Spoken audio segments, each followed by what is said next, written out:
Hello guys, welcome to Phoenix What If.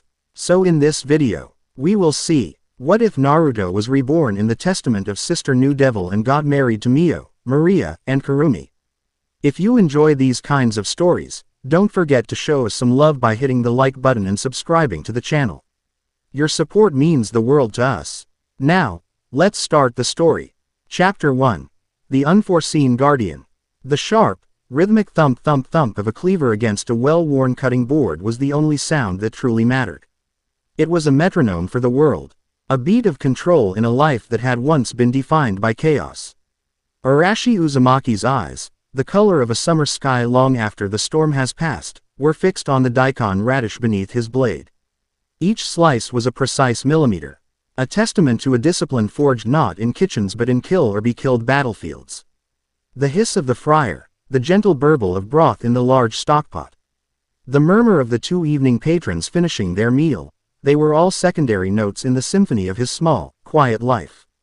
His restaurant, Uzu no Aji, or Taste of the Whirlpool, was a hole in the wall place tucked into a sleepy side street. It was all dark wood, warm lighting, and the perpetual, comforting scent of dashi and soy. Most people who came in were locals, tired salarymen or young couples who appreciated good food without the fuss. They knew him as Arashi, the quiet, almost unnervingly calm chef with perpetually flour-dusted hands and a small, easy smile. They saw the faint, silvery scars that traced his forearms and the odd, whisker-like marks on his cheeks, and they assumed he'd had a rough youth. They had no idea. He finished the daikon, scraping the perfect transil. You sent discs into a bowl of chilled water. His movements were fluid, economical, containing a latent power that had nothing to do with culinary arts. He could feel the pulse of the city around him, the thrum of life. The subtle energies that the average person mistook for background noise. Here, in this new world, they called it demonic energy, holy power, life force. To him, it was all just energy. A different flavor of the same chakra he had once commanded, but fundamentally the same. His own was a vast, bottomless ocean of it, an inheritance from a mother of a forgotten, nigh-immortal clan and a father who had been a living son. He kept it banked, a furnace turned down to a pilot light, content to live a life his predecessors had only dreamed of, a peaceful one. A small bell chimed above the door. The two salarymen were leaving, bowing their thanks. Arashi returned the gesture, wiping his hands on his apron. "Arigato gozaimasu," he said, his voice a low, pleasant baritone.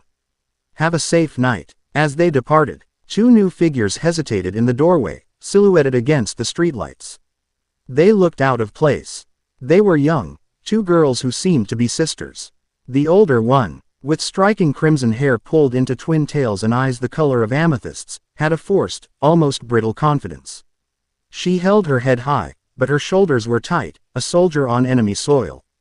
The younger one was a wisp of a thing, a succubus if Arashi's senses weren't mistaken, with pink hair and a gaze that was far too sharp and calculating for her apparent age. She was pushing the redhead forward, a silent, urgent pressure. They were soaked. A sudden evening downpour had just begun, and they looked like they'd been caught in the worst of it. But beneath the damp clothes and plastered hair, Arashi felt the real storm.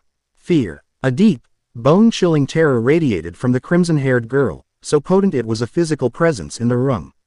And from the smaller one, a frantic, desperate protectiveness. Sharp and dangerous as broken glass. "Anyo, are you still open?" The smaller one, the succubus, asked. Her voice was bright and cheerful, a performance so polished it was almost perfect. Arashi offered a simple nod, his gaze soft. He didn't let it linger on the subtle demonic signature clinging to them like a second skin. "The kitchen is. Come in, get dry. The rain's not letting up anytime soon." The redhead, Mio, flinched when he spoke, as if expecting a blow. She clutched a worn duffel bag to her chest and shuffled inside, keeping her eyes on the floor. The other, Maria, herded her to a small table in the corner, a place with a good view of the door and no one behind them. A strategic choice. Arashi pretended not to notice. He brought them 2 steaming mugs of barley tea and 2 fluffy, warm towels. He set them on the table without a word. "Oh, you don't have to," Mio began, her voice barely a whisper. "You're cold," Arashi stated simply, as if it were the most obvious fact in the world. He turned to Maria. You live in the apartment next door, right?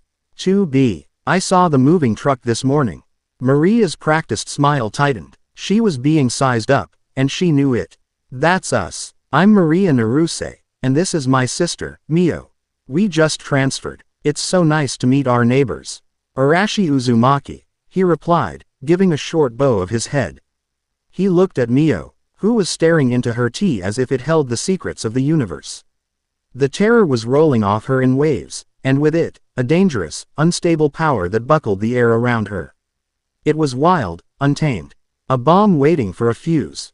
You two haven't eaten, have you? On the house. A welcome to the neighborhood. Before Maria could launch into a polite refusal, Arashi was already back in the kitchen. He wasn't just being kind. Starving, terrified people made mistakes. They were jumpy, unpredictable.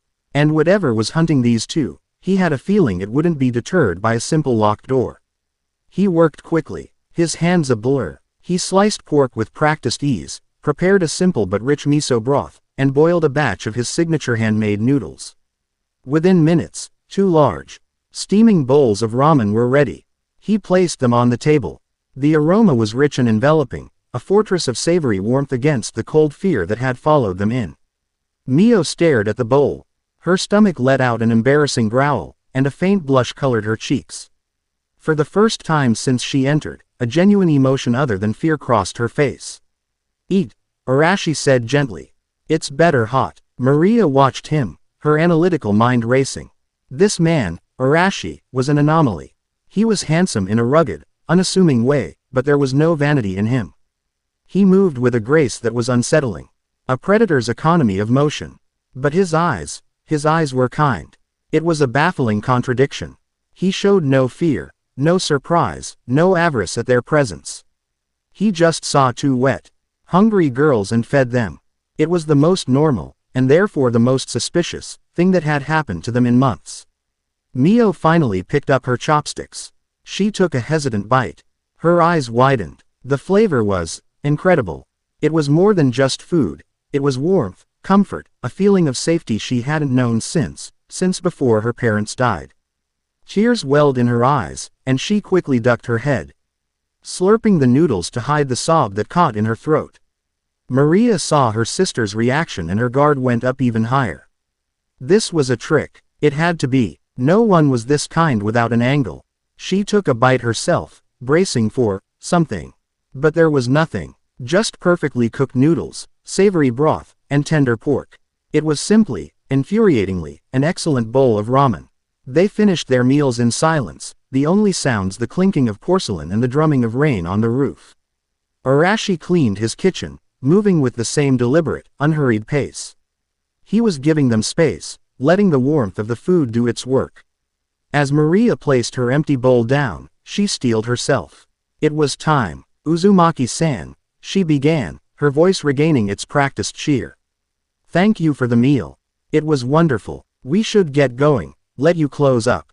The storm's getting worse, Arashi noted, not turning from the sink where he was washing his knives. And your apartment isn't safe. The air in the room went still. Mio froze, chopsticks halfway to her mouth. Maria's smile vanished, replaced by a cold, hard mask. I don't know what you mean. Yes, you do, Arashi said, his voice losing none of its calm. He dried his cleaver, the steel gleaming under the warm light. He slid it back into its magnetic block with a soft click. You can lie to yourselves. But don't lie to me. It's inefficient. You're being hunted. The scent of it has been all over the neighborhood since you arrived. Whoever they are, they're not subtle. Mio began to tremble, her power flaring again, a wave of heat that made the lights flicker. Maria placed a hand on her sister's arm. Mio, calm down. She turned her hardened gaze back to Arashi. And what is it to you? What do you want? Arashi finally turned to face them fully. His blue eyes weren't accusatory or threatening. They were just clear. Like looking into a deep, calm sea.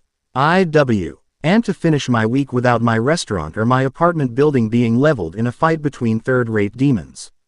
I live here. That makes it my business. He crossed his arms, his posture relaxed but utterly immovable. So, You have two choices. You can go next door, wait for them to kick down your door, and try to fight them in a cramped apartment. Or you can stay here, behind me, and I'll deal with it. Your call. Maria was speechless. This was not in any of her carefully crafted scenarios. She had plans for dealing with heroes, with demons, with bounty hunters. She had no plan for a ramen chef who spoke of world-shattering battles like they were a noise complaint. Who? What are you? She finally managed, the question torn from her. A concerned neighbor, Arashi said, a ghost of a smile touching his lips.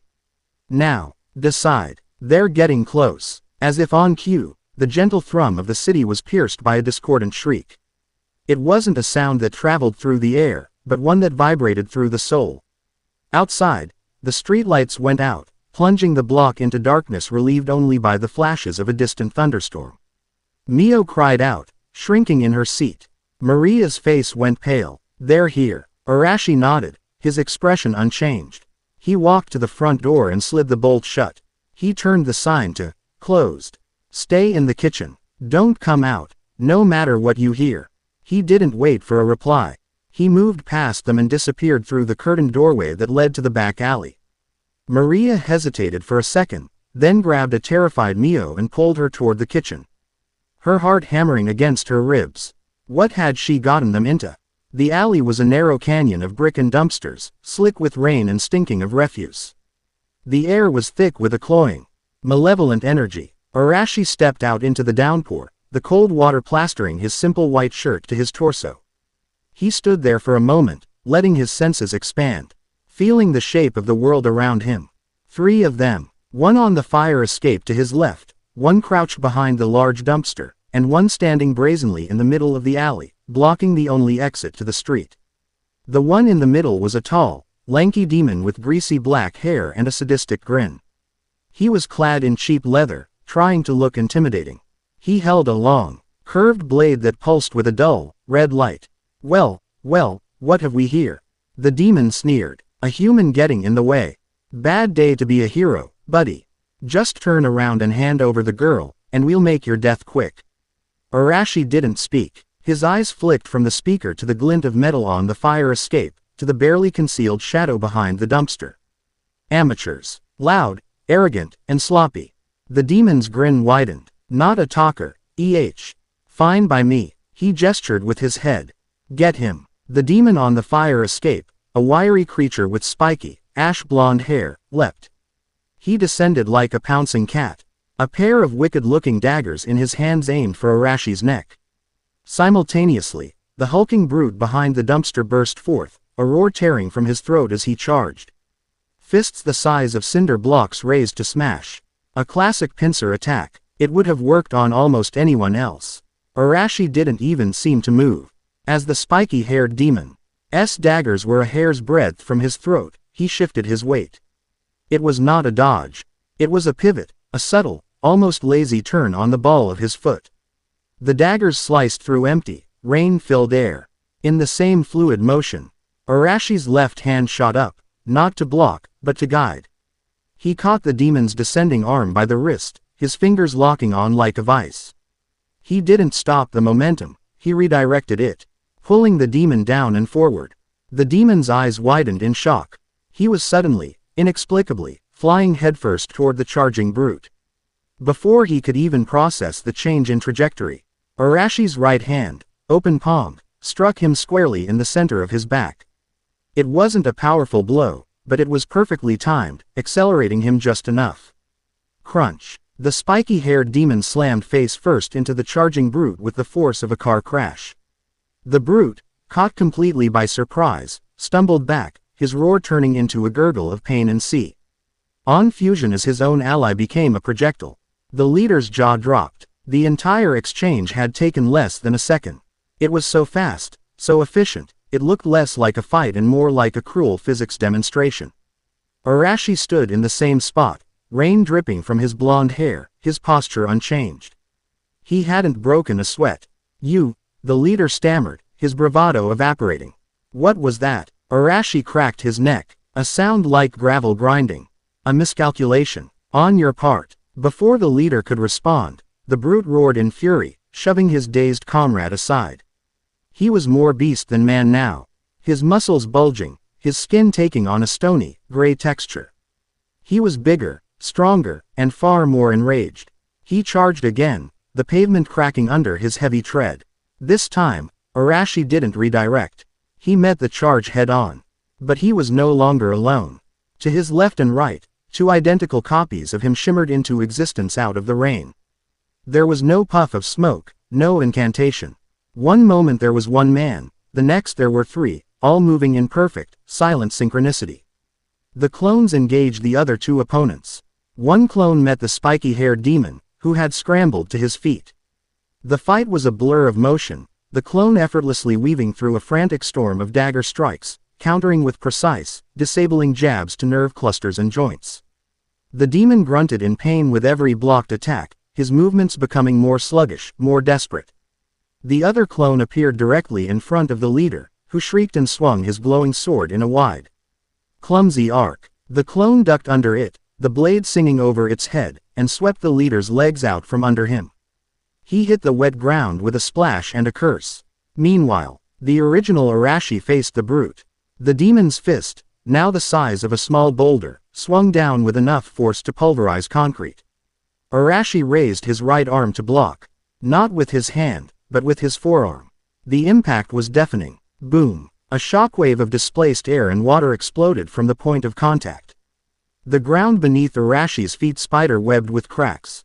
But he hadn't moved an inch. He had caught the full force of the blow, his arm ramrod straight, his expression bored. The brute's eyes were wide with disbelief. His strongest punch had been stopped. Cold. It was like punching a mountain. "My turn," Arashi said, his voice flat. His left hand began to glow. A swirling sphere of brilliant blue energy materialized in his palm, churning with incredible velocity. It screamed, a sound like 1,000 birds shrieking in a hurricane, a noise that tore at the very fabric of the air. It wasn't a spell. It was raw, condensed, violent power. He didn't thrust it forward. He simply pressed the churning sphere against the brute's massive chest. For a moment, nothing happened. Then the brute's leathery skin began to ripple, to twist. He opened his mouth to scream, but only a choked gasp came out. The sphere ground into him, not exploding, but drilling, shredding his demonic energy and his physical form on a molecular level. With a final, sickening crack, the brute was thrown backward. Not in a straight line, but tumbling end over end as if hit by a freight train. He slammed into the brick wall at the end of the alley and slid to the ground, a broken, twitching heap. His chest a crater of mangled flesh and shattered bone. He was out of the fight. Permanently. The alley fell silent again, save for the rain. The spiky-haired demon was on his knees, his arms twisted at unnatural angles. Courtesy of the first clone. The leader was on his back, the second clone's foot resting gently on his throat. Both clones looked back at the original Arashi and, with a shared, silent understanding, dissolved into harmless wisps of vapor. Arashi walked slowly toward the last conscious opponent, the leader. The demon scrambled backward, his cursed sword forgotten, his face a mask of pure terror. "No, stay back," he shrieked, his voice cracking. "What are you? No human can do that. You're not a hero. You're a monster." Arashi stopped, looming over him. The rain slicked back his hair, revealing the full, cold intensity of his gaze. "I'm the guy whose evening you ruined," he said, his voice dangerously quiet. He crouched down, bringing his face level with the terrified demons. "So you're going to tell me who sent you? You're going to tell me everything you know about the plan to capture Mio Naruse. And you're not going to lie. Because if you do..." Arashi's right hand began to glow faintly, the nascent energy of another screaming sphere beginning to form. "I'm going to be very, very cross." Inside, Maria and Mio huddled in the kitchen, listening. They had heard the initial roar, the sickening crunch, the thunderous boom that had shaken the entire building, and then the terrifying, high-pitched scream of Arashi's technique. Then, silence. Maria held a small, silver dagger in her hand, her knuckles white. Her mind was a whirlwind of calculations and fear. She had expected a battle, a desperate struggle. She had been ready to use Mio's power, to risk everything. But the sounds from the alley, they weren't the sounds of a struggle. They were the sounds of an execution. The curtain to the kitchen rustled. Both girls flinched. Arashi stepped through. He was soaking wet, his shirt clinging to him, but he was completely unharmed. There wasn't a scratch on him. He ran a hand through his dripping hair, pushing it back from his face. "It's done," he said. His tone as casual as if he were announcing that the trash had been taken out. He walked over to the sink and began washing his hands meticulously, scrubbing away the grime of the alley. "Done," Maria whispered, her voice trembling slightly. "The three of them. 2 are unconscious. They'll wake up in a hospital with more broken bones than they can count," Arashi said, reaching for a towel. The leader was more cooperative. He turned, leaning back against the counter, and finally looked at them. His gaze was steady. He focused on Mio. "Your father, the previous demon Lord Wilbert, had a rival. A man named Zolgir. He believes that by controlling you, he can claim your father's power and legitimacy." Mio shrank under his gaze, hugging her knees to her chest. I don't want it. I never wanted any of it." Quote, "I know," Arashi said, and the simple, absolute certainty in his voice made her look up.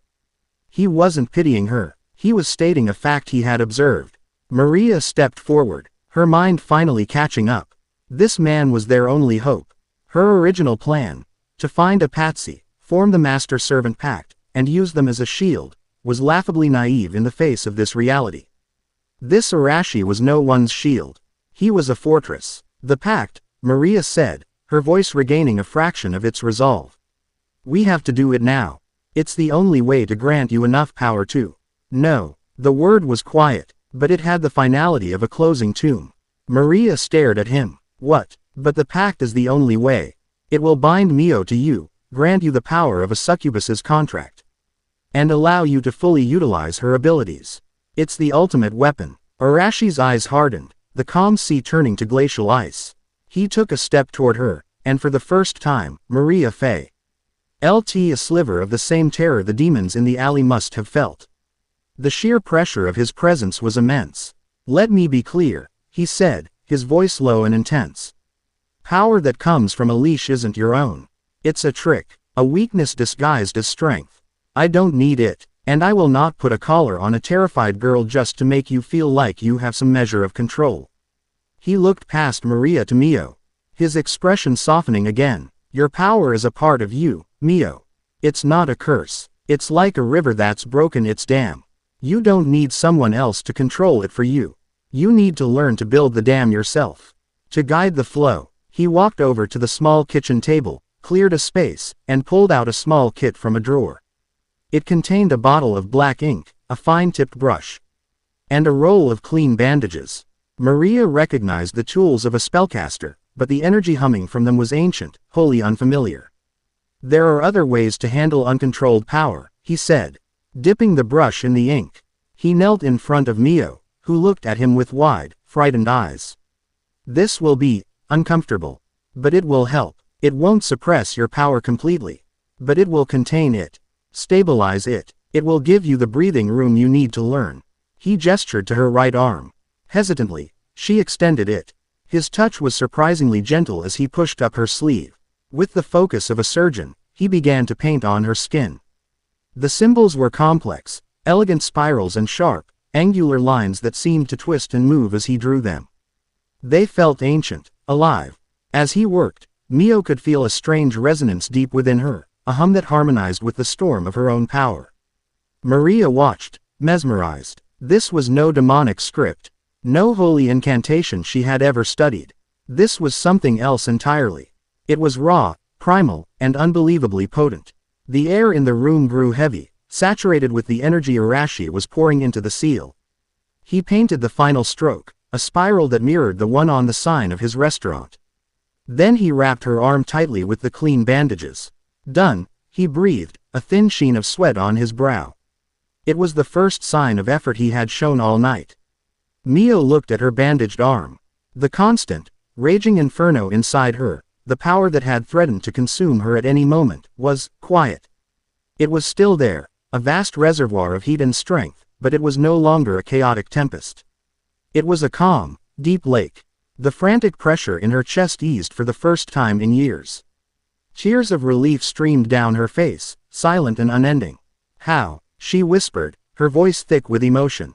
It's an old family trick, Arashi said, standing up. He gave her a small, tired smile. Now, my place is small, but there's a spare futon. You can take my bed. I'll sleep on the couch. You'll be safe here tonight. He looked between the two of them, the stunned Sue, Ciciubus and the weeping demon lord's heir. They were a mess. They were in over their heads. And now, against all his plans for a quiet existence, they were his problem. He sighed, a long, weary sound. As he turned to get them some blankets. He paused. For a fraction of a second, the world seemed to flicker. The light from the single kitchen bulb wavered, the sound of the rain outside stuttered, the glass on the counter vibrated with a high-frequency hum before settling. It was over in an instant. But Arashi felt it. A chill, utterly alien and devoid of emotion, washed over him. It was a presence, distant, yet focused entirely on him. It wasn't the hot rage of a demon or the zealous light of a hero. It was cold, sterile, the detached observation of a scientist examining a microbe on a slide. His eyes narrowed, and he glanced out the kitchen window into the rain-swept darkness. The immediate threat was dealt with.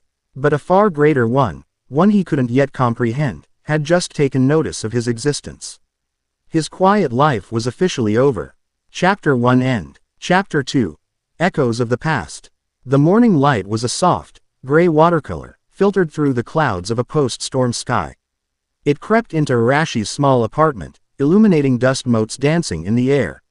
For the first time in what felt like an eternity, Mio Naruse had woken up not from a nightmare, but to the gentle, unfamiliar scent of green tea and clean tatami mats. Her body felt heavy, draped in a borrowed futon that was impossibly comfortable, but it was a pleasant weight. The familiar, frantic hum of power, that usually thrummed just beneath her skin, a constant companion of anxiety, was muted. It was still there, a vast and deep ocean of it, but the raging surface tempest had been calmed by the intricate seal Arashi had drawn on her arm. It was like hearing silence for the first time after a lifetime spent next to a roaring furnace. She sat up, clutching the blanket. Across the small living room, her guardian, Maria, was already awake. The succubus was perched on a stool, nursing a cup of tea, her sharp eyes fixed on the apartment's small veranda. She hadn't slept. Her mind, a labyrinth of contingency plans and risk assessments, was still trying to process the ramen chef who fought like a demigod and spoke like a world-weary philosopher. He was a variable she could not quantify, a power she could not hope to manipulate. It was both terrifying and, to her surprise, deeply reassuring. The veranda door was open. On the small wooden deck stood Arashi. He wore simple gray sweatpants and was shirtless, his back to them. The early morning chill didn't seem to affect him. His torso was a roadmap of faded white scars, some thin and sharp like knife cuts, others puckered and round. One massive, swirling scar covered his entire right shoulder, a pale ghost of some catastrophic injury. He stood perfectly still, hands held in a strange, unfamiliar sign, his eyes closed. He was breathing deeply, inhaling and exhaling in a rhythm so slow and profound it felt like he was drawing the very essence of the waking city into his lungs.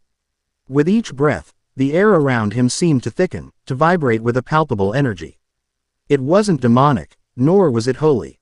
It was green and vibrant, the feeling of an ancient forest, of sunlight on stone, of life itself. A leaf from a nearby potted plant detached, drifted toward him, and stopped. Hovering an inch from his nose, spinning gently in a miniature vortex of his own making. Mio watched, mesmerized. Maria watched, her analytical mind failing to find a category for what she was seeing. This wasn't a spell, it was a form of communion. He wasn't commanding the world, he was harmonizing with it. He held the state for 10 minutes, utterly motionless, before his eyes slowly opened. The leaf dropped. The heavy presence in the air vanished, receding back into him like a tide. He stretched, his muscles flexing, and the network of scars pulled and shifted across his skin. He seemed older in that moment, ancient. He turned and saw them watching. His expression didn't change. "Morning," he said, his voice calm. "There's tea. The bathroom is down the hall. We start training in an hour." The declaration hung in the air. Maria blinked. Training? For what? Arashi walked back inside, grabbing a plain t-shirt from a small drawer. For her, he said, nodding toward Mio. Zolgir's first attempt was clumsy. The next one won't be. The seal on her arm is a crutch, not a cure. She needs to learn to stand on her own. And you, he looked at Maria, need to learn how to help her do that without treating her like a loaded gun. His words were blunt, but not cruel. They were the assessment of a commander outlining the reality of their situation. Mio flinched at the word, training. Images of her power erupting and destroying things flashing in her mind. I can't, she whispered, her voice fragile. Every time I try to use it, I lose control. I hurt people. Arashi pulled the shirt over his head. He walked over and knelt in front of her, his blue eyes meeting hers. There was no judgment in them, only an unwavering steadiness. You lose control because you're afraid of it. You fight it. You treat it like an enemy living inside you. It's not. It's a part of you, as much as your own heartbeat. You don't learn to control your heart. You learn to listen to its rhythm. We're going to do the same with your power. He stood up and headed for the kitchen area. Get dressed. Eat something. We're going to the park. Less chance of breaking things there. Miles away, in a stark white complex that hummed with a different kind of power, Kurumi no Naka's blade sliced through the air. It was a beautiful thing, a katana forged from blessed silver and crystallized light. And it sang a high, pure note with every swing. She moved through her katas in the center of the training hall, a whirlwind of white and gold, her long, dark hair a silken banner behind her. Her form was perfect. Each step, each parry, each strike was an exercise in lethal grace, honed by years of relentless, fanatical devotion. Around her, other members of the hero clan practiced. But none with her intensity, her focus. Kurumi didn't just fight for the clan, she was the clan's ideals made manifest. The world was a simple place of light and dark. The duty of the light was to eradicate the dark. Demons were a plague, a corruption, and her blade was the cure. It was a truth as fundamental to her as breathing. Kurumi. The voice cut through her concentration. She finished her sequence with a sharp, final strike that displaced the air, and sheathed her katana with a click. She turned and bowed deeply. Zest-sama. The man before her was Basara Tojo's father, a high-ranking officer in the clan named Zest. He was stern, severe, his face etched with the certainty of his convictions. He looked at her with an appraising eye. Your form is excellent as always. Your devotion is a model for us all. I live to serve the clan's cause, she replied, her voice ringing with sincerity. Good. Because a new mission has come down from the elders, Zest said, his tone grim. A high-level threat has emerged. The daughter of the late demon Lord Wilbert, Mio Naruse, has surfaced in this city. Kurumi's eyes flashed with righteous fire. The crimson air. I thought her trail went cold. It did. But she's been found, and worse, she's under the protection of a powerful, unidentified entity. Zest slid a tablet across a nearby table. On it was a grainy satellite image, heat signature enabled. It showed the alley behind Uzu no Aji from the previous night. One signature, blindingly bright, stood calmly amidst three others that were contorted or fading. Our sources confirm a battle took place. 3 of Zolgir's lieutenants were neutralized. One of them, a brute-class demon, was effectively disintegrated. The victor sustained no injuries. Kurumi studied the image, her brow furrowed. The sheer energy output of the lone signature was immense, far greater than any demon she had encountered before. This protector, it's a demon. An archfiend. That is the working assumption, Zest confirmed. A powerful demon has taken the demon lord's heir under his wing, no doubt to exploit her lineage and power for his own bid for the throne. It represents a potential unification of demonic factions that we cannot allow. Your mission is twofold. Capture Mio Naruse. She is a tool of darkness, but one that can be contained and studied. And your primary objective, eliminate her protector. A demon of this class cannot be allowed to roam free. Zest looked at her, his gaze hard. Take your squad. Yuki and she are on standby. This is a top priority elimination, Kurumi. Do not fail. The elders are watching this one closely. I will not fail, Kurumi said, her hand resting on the hilt of her katana. The certainty in her voice was absolute. She would face this demon. She would cut it down. And she would purge the world of its filth, as she was born to do. For the light. For justice. The park was green and damp, smelling of wet earth and ozone. It was mostly empty, save for a few joggers and elderly people practicing Tai Chi. Arashi had led them to a secluded clearing, surrounded by a ring of old, gnarled trees. "All right," he said, turning to Mio. "Let's start simple." He picked up a fallen leaf. "Hold out your hand." Mio did so, her expression a mixture of anxiety and determination. Arashi placed the leaf in her palm. "Okay, now, I want you to feel that power inside you. The calm lake. Don't try to command it. Just reach for it. And gently, very gently, I want you to channel just enough of it to make this leaf stick to your palm when you turn your hand over." Mio stared at him. "That's it. That's it." She closed her eyes, her brow furrowed in concentration. She could feel it, the immense wellspring of energy deep within her. Hesitantly, she tried to draw on it. A sudden jolt of heat shot up her arm, and the leaf in her hand instantly crisped into black ash. She yelped and pulled her hand back, staring at the soot staining her palm. "I told you, I can't control it," she cried, frustrated tears pricking her eyes. Maria, who had been watching with a critical eye, stepped forward. "This is pointless. Her power is for overwhelming force, not parlor tricks. If you want to train her, you should be teaching her to manifest a destructive blast, too. And that's why you've been failing her," Arashi cut in, his voice sharp. Maria recoiled as if struck. "You're trying to teach a child to use a sledgehammer by telling her to swing it as hard as she can. She doesn't need to learn how to destroy. She needs to learn how to hold. Precision. Focus. That's the foundation of all real power." He turned back to Mio, his tone softening again. "Try again." He placed another leaf in her hand. "This time, don't pull the power. Don't even think about the leaf. Just close your eyes. Breathe. Find that quiet place inside you, where the seal is working. And just rest there. Feel the energy, but don't touch it. Just be aware of it." Mio took a shaky breath. She closed her eyes. It was hard. Her mind wanted to race, her fear wanted to spike. But Arashi's voice was a steady anchor. "Breathe. Listen." She focused on the rhythm of her own breathing, on the quiet thrum of her calmed power. She didn't try to do anything. She just was. After a minute, Arashi spoke again, his voice a low murmur. "Good. Now, without opening your eyes, slowly turn your hand over." Terrified of failing again, Mio did as he said. She rotated her wrist, expecting the leaf to fall. "You can look now," he said. She opened her eyes. Her hand was upside down, palm facing the damp grass. And there, stuck fast to the center of her palm as if by glue, was the leaf. It wasn't burning. It wasn't even warm. A barely visible, shimmering film of crimson energy was holding it in place.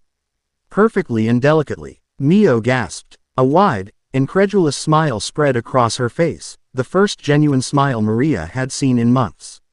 I did it."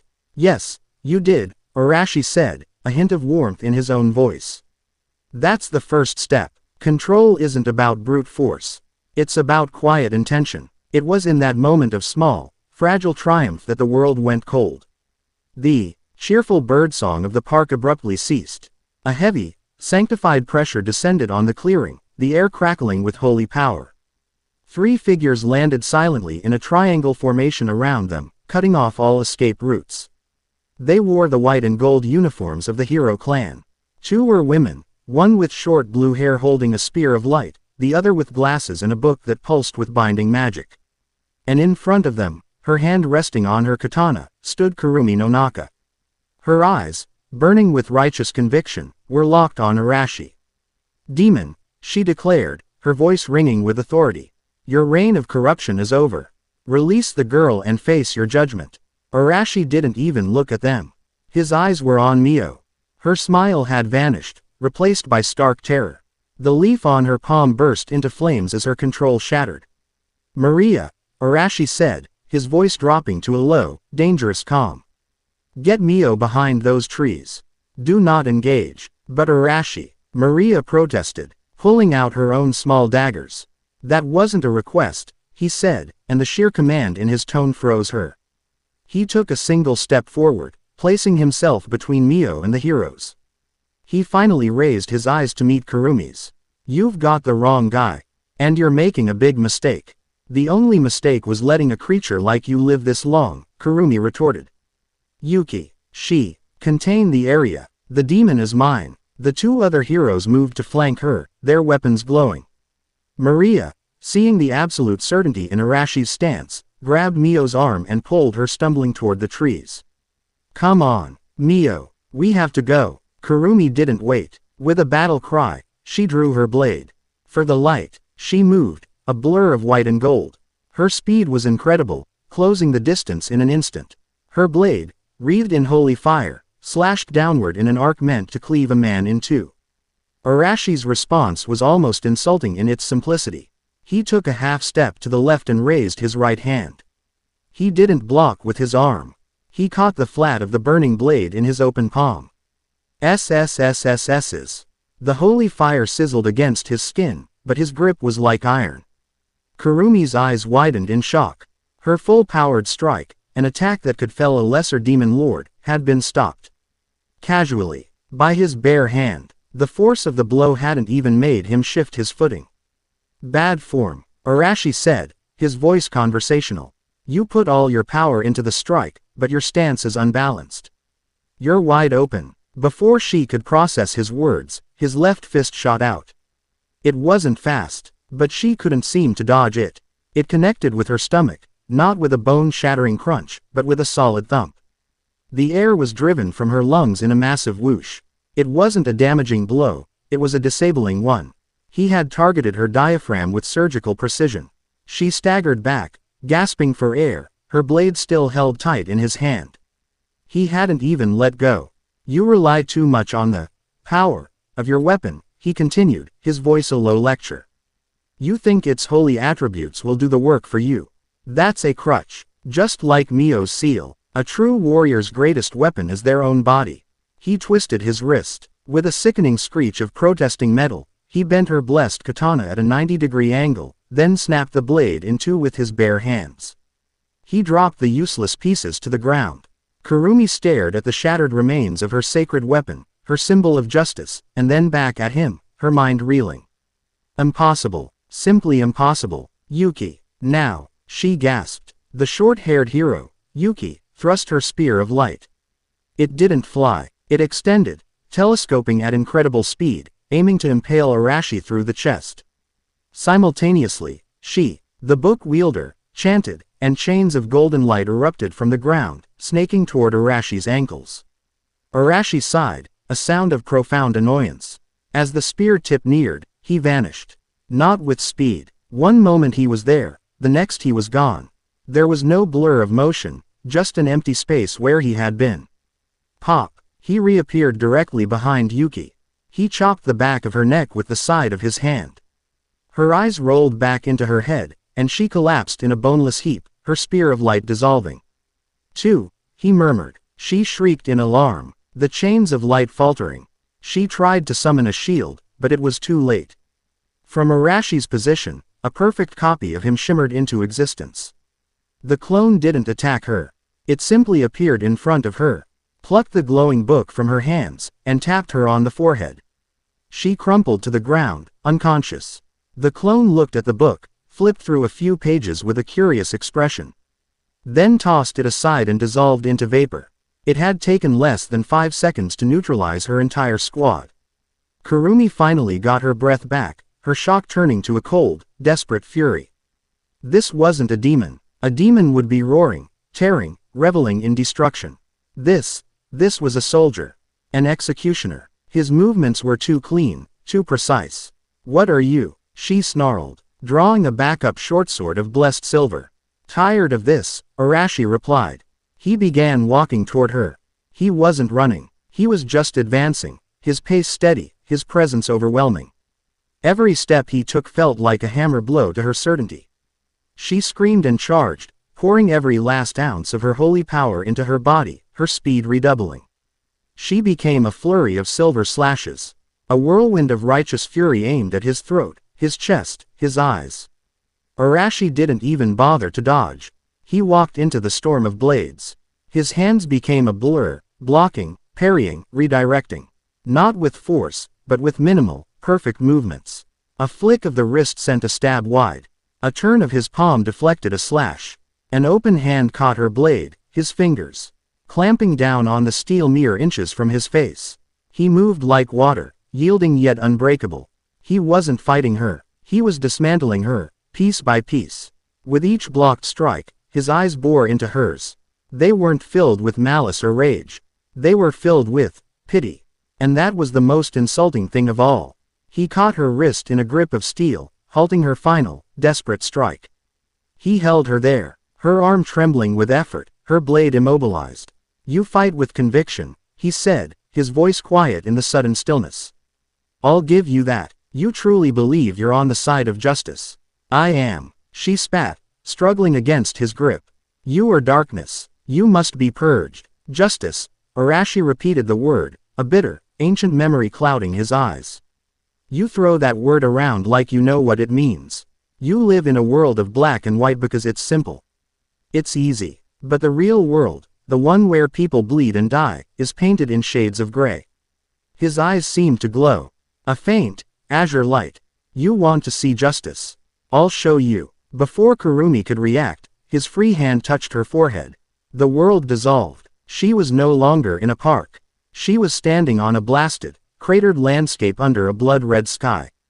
The air was thick with the stench of scorched earth and something metallic and coppery. Blood. Screams echoed from all directions. Sounds of pain and terror so profound they scraped at her soul. Men in strange green vests fought and died around her, hurling fire and lightning from their mouths, being impaled on spikes of wood that erupted from the ground. A young man with dark, spiky hair and a kind face lay at her feet, a hole punched through his chest. A woman with pink hair was desperately trying to heal him, her hands glowing green. Tears streaming down her face. Kurumi felt the ghost of their grief, a wave of agony so immense it buckled her knees. The scene shifted. She was in a rain-swept valley, standing between two figures. One was a boy with dark hair, his eyes filled with a grief that had curdled into hate. The other was a boy with blonde hair and whisker-marked cheeks, a younger, raw Arashi. He was crying, begging his friend to come back. Lightning crackled in one boy's hand, a screaming sphere of wind in the other's. They were brothers, she could feel it. And they were about to kill each other. The sense of inevitable tragedy, of love twisted into lethal hatred, was a physical weight. The scene shifted again. She was in a village, her village, but it was being annihilated. A monstrous, ten-tailed beast was roaring, its attack leveling mountains. She felt the terror of the people as they fled, the despair of the warriors as they were swatted aside like flies. And she felt the crushing weight of responsibility on the shoulders of the blond man at the head of the defense. She saw him pour his very life force into his allies, saw him stand alone against a god, his face a mask of grim, absolute determination. He was fighting to protect. But the cost, the bodies, the funerals, the orphans, it was endless. The final image was the most potent. It was just Arashi, older now, standing over the body of his greatest enemy, a man who had been his friend. The war was over. He had won. He had saved everyone. But there was no triumph on his face. Only a bottomless, soul-deep weariness. The look of a man who had paid an impossible price for peace. His voice echoed in her mind, not from the illusion, but from the present. This is the cost of ideals, Kurumi. This is the truth of conflict. There are no heroes. There are no villains. There are just people, with their own reasons, fighting and dying for what they believe in. Can you look at all this and tell me your justice is worth the price? The world snapped back into focus. Kurumi was on her knees in the damp grass, gasping, sweat and tears mingling on her face. The images, the feelings, were seared into her mind. The grief, the loss, the impossible weight of it all. Her black and white world had been shattered into a million shades of gray. Arashi stood over her, his hand no longer on her forehead.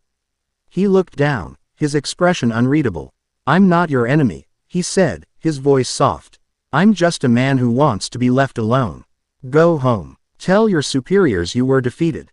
And think. Think about what you're really fighting for. Is it an idea, or is it people?" He turned and walked away, leaving her kneeling amidst the wreckage of her beliefs. He didn't even look back. He approached Mio and Maria, who were staring at him with expressions of pure awe and terror. Mio had seen the overwhelming power. Maria had seen the brutal, psychological efficiency.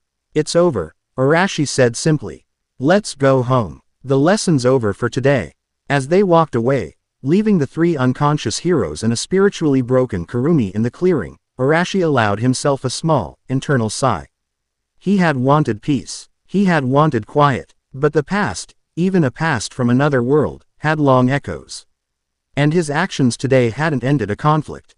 They had just dragged him onto a much, much larger battlefield. Kurumi stumbled back into the hero clan headquarters like a ghost. Her uniform was disheveled, her face pale and haunted. She bypassed the medics and went straight to Zest's office, her two Nskya's squad mates having already been retrieved and taken to the infirmary. Zest was waiting for her, his arms crossed, his face a thundercloud. "Report," he commanded, his voice cold. Kurumi flinched. We failed, Zest-sama. The target, she struggled for words. How could she explain that he wasn't a demon, but something else? That he had defeated her without truly trying. That he had shown her a truth that made her entire life feel like a lie. "He defeated your entire elite squad without sustaining a single injury," Zest finished for her, his voice dripping with contempt. "He shattered your blade, he lectured you, and then he let you go. Is that an accurate summary?" "Yes," Kurumi whispered, her eyes on the floor. "Pathetic," Zest snarled. "You were the clan's prodigy. Our sharpest sword, and you were broken by one unknown entity. The elders are displeased. Your failure has made us look weak." He paced the room, his anger a palpable force. "This, Arashi Uzumaki, as our intel has now identified him, is a greater threat than we imagined. Your sentimentality and weakness cannot be afforded again." He stopped and looked at her, his eyes cold as chips of ice. "You are conference. Into the barracks until further notice. Meditate on your failure." Dismissed. Kurumi bowed stiffly and walked out, her body moving on autopilot. Her mind was a chaotic storm of the images Arashi had shown her, of his words, of the pity in his eyes. "Think about what you're really fighting for." For the first time in her life, she didn't have an answer. After she was gone, Zest stood in his office for a long moment. His hands clenched into fists. This failure was an embarrassment. A direct challenge to the clan's authority. A quiet chime sounded. He turned to a darkened corner of his office. "You may enter." A figure stepped out of the shadows. It was Elder Toshiro, one of the 5 supreme leaders of the hero clan. He was an old man with a severe face and a long white beard, his presence carrying the weight of decades of command. "This is an unacceptable outcome, Zest," Toshiro said, his voice a low rumble. "Our finest warrior was dispatched as if she were a child. This Uzumaki's power is beyond our current classification." "I know, Elder," Zest said, bowing his head. "We underestimated him. We will not do so again," Toshiro said. He was not alone. Behind him, another figure shimmered into existence. Not from the shadows, but as if the very air was assembling him. He was tall and slender, dressed in a simple, perfectly tailored gray suit that seemed to absorb the light. His face was placid, handsome in a sterile, symmetrical way, and his eyes held a calm, intelligent light that was utterly devoid of emotion. It was Cassian. Zest felt a chill. He knew this being was the Elder's new advisor. A supposed emissary from a forgotten faction of the original God's court, but his presence felt wrong. It was like standing next to a vacuum. "The current methodologies are inefficient," Cassian said. His voice smooth and melodic, yet carrying no warmth. It was the sound of a perfect machine. "Your reliance on holy power is predicated on a chaotic binary of light versus dark. It is an unstable system, prone to corruption and failure, as demonstrated by the entity known as Arashi Uzumaki." Elder Toshiro nodded. "Our new associate has proposed a more direct solution." Cassian smiled, a precise, measured upturning of his lips that did not reach his eyes. "The problem is not the demon, nor the demon lord's heir. The problem is the system itself. It is filled with bugs, anomalies, and corrupted data. Arashi Uzumaki is the most significant anomaly of all. A soul from an aborted timeline, reinserted into this simulation. He must be deleted." He extended a hand. A weapon materialized in it, a spear of cold, white light that seemed to hum with a geometric, orderly energy. It felt nothing like Yuki's holy spear. It felt like a surgical tool. Your clan fights with faith and fury, Cassian stated. These are unreliable variables. I can offer you order, purity, the power to unmake that which is flawed. He offered the spear to Toshiro. The power to reset your enemies, to reduce them to their base components. No mess, no fuss, just correction. Elder Toshiro, his face grim, his resolve hardened by Kurumi's failure, took the spear. Its cold, sterile power surged up his arm, and a look of terrible clarity entered his eyes. The time for half measures is over, the elder declared. Prepare the purification protocols. We will cleanse the city. And this Arashi Uzumaki will be the first to be erased. Quote, Chapter 2 End. Chapter 3. Whispers of the High Council. The air in the demon realm was fundamentally different. It was heavy, thick with history and ambient power. Like an ancient library where the books themselves breathed. The sky was a perpetual twilight, a swirling canvas of bruised purples and deep indigos, illuminated by floating motes of phosphorescence. Light and the eerie glow of two fractured moons. The capital, a sprawling Gothic metropolis of jagged black spires and basalt fortresses connected by bridges of bone-white stone, was a testament to millennia of demonic pride and paranoia. It was a city built for war, where even the architecture seemed to snarl. Arashi stood on a balcony carved from obsidian, looking out over the city.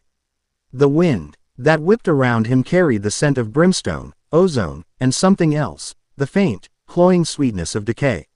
He wore a simple, dark gray tunic and black pants, clothing that was practical and didn't stand out too much. Beside him, Mio clutched the railing, her knuckles white. Her crimson hair was a stark, vibrant splash of color against the gloom. She was trying to project an aura of confidence. The bearing of a demon lord's air, but Arashi could feel the tremor in her hands, the rapid, shallow beat of her heart. It's bigger than I remembered, she murmured, her voice barely carrying over the wind. You were a child then, Arashi said, his gaze sweeping over the defensive fortifications, the watchtowers, the strategically placed weapon emplacements. He wasn't admiring the view, he was mapping it. And you were leaving in terror, not returning as a claimant to the throne. A week had passed since the confrontation with Kurumi's squad. A week of relative quiet. Arashi had used the time to continue Mio's training in earnest. They had moved beyond holding a leaf to more complex tasks, levitating small stones, shaping her energy into stable, non-destructive forms, and most importantly, maintaining her calm under pressure. He would create a dozen clones, all shouting and making sudden movements, forcing her to find her center amidst the chaos. Progress was slow, but it was steady. The foundation of control was being laid, stone by stone. But their quiet study had been shattered by the arrival of a demonic emissary. He hadn't come in fire and brimstone, but through a formal, blood-scribed portal. Bearing a summons, the Demon High Council, the ruling body that had been in disarray since Wilbert's death, had finally taken notice. News of Zolgir's failed attempt to end the humiliation of a hero clan elite squad had spread like wildfire. A new power player had emerged, protecting the late Demon Lord's only daughter. The moderate faction, led by a powerful and pragmatic demon named Leahart, had extended an invitation for Mio to present herself. It was a summons she couldn't refuse. To ignore it would be to forfeit any claim, any hope of safety, and mark herself as a rogue to be hunted by all sides. Maria stepped onto the balcony, her usual frilly dress replaced with a more severe, dark purple gown that befitted a royal advisor. Her expression was tense. The council will be convened in an hour. Leahart's attaché is here to escort us. Arashi, are you sure about this? Walking into the heart of their power. Her initial plan had been for Mio to lay low for years, to build strength in secret. This direct confrontation was a massive gamble. Arashi turned from the cityscape. His blue eyes were calm and clear. Hiding only works when you're not worth finding. We passed that point last week. Now, we have two options. Be hunted as fugitives, or walk in the front door and dictate the terms. They want to see what kind of power Mio has behind her. So, we'll show them. He wasn't talking about a flashy display of destruction. He was talking about presence, authority, The kind of power that didn't need to be demonstrated because it was felt in every word, every movement, every silence. It was the power of a cage, a leader who could command a room of sharks without raising his voice. But they're demons, Maria insisted, her voice low. They respect strength, yes, but also cruelty, ambition, and betrayal. They'll see your calm as weakness. Only a fool mistakes calm for weakness, Arashi corrected gently. He looked at Mio, who was wringing her hands. He placed a hand on her shoulder. His touch was warm, steady. Mio, look at me. She met his gaze, her amethyst eyes wide with apprehension. When we walk into that council chamber, they will not see you, he said. They will see your father's legacy. They will see a political symbol, a key to power, a rival, or a pawn. They will try to intimidate you, to test you, to anger you. They will be loud. They will posture. And you will do nothing. Nothing, she asked, confused. You will stand there. You will breathe. You will remember the feeling of holding that leaf. You will find your center, that calm lake inside you. And you will let me handle the talking. Your power, for today, is in your silence, in your composure. Can you do that for me?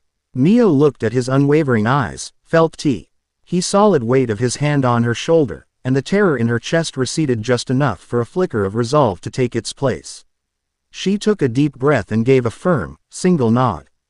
Good, Arashi said. Then let's not keep them waiting. The High Council chamber was a cavernous amphitheater carved from the heart of a volcanic mountain. A massive, circular table of polished obsidian dominated the center, surrounded by thrones of jagged, imposing stone. The air was hot and thick, shimmering above rivers of magma that flowed in channels carved into the floor, casting a hellish, orange glow on the proceedings. 10 demons were seated at the table. They were the most powerful warlords, strategists, and nobles left in the realm.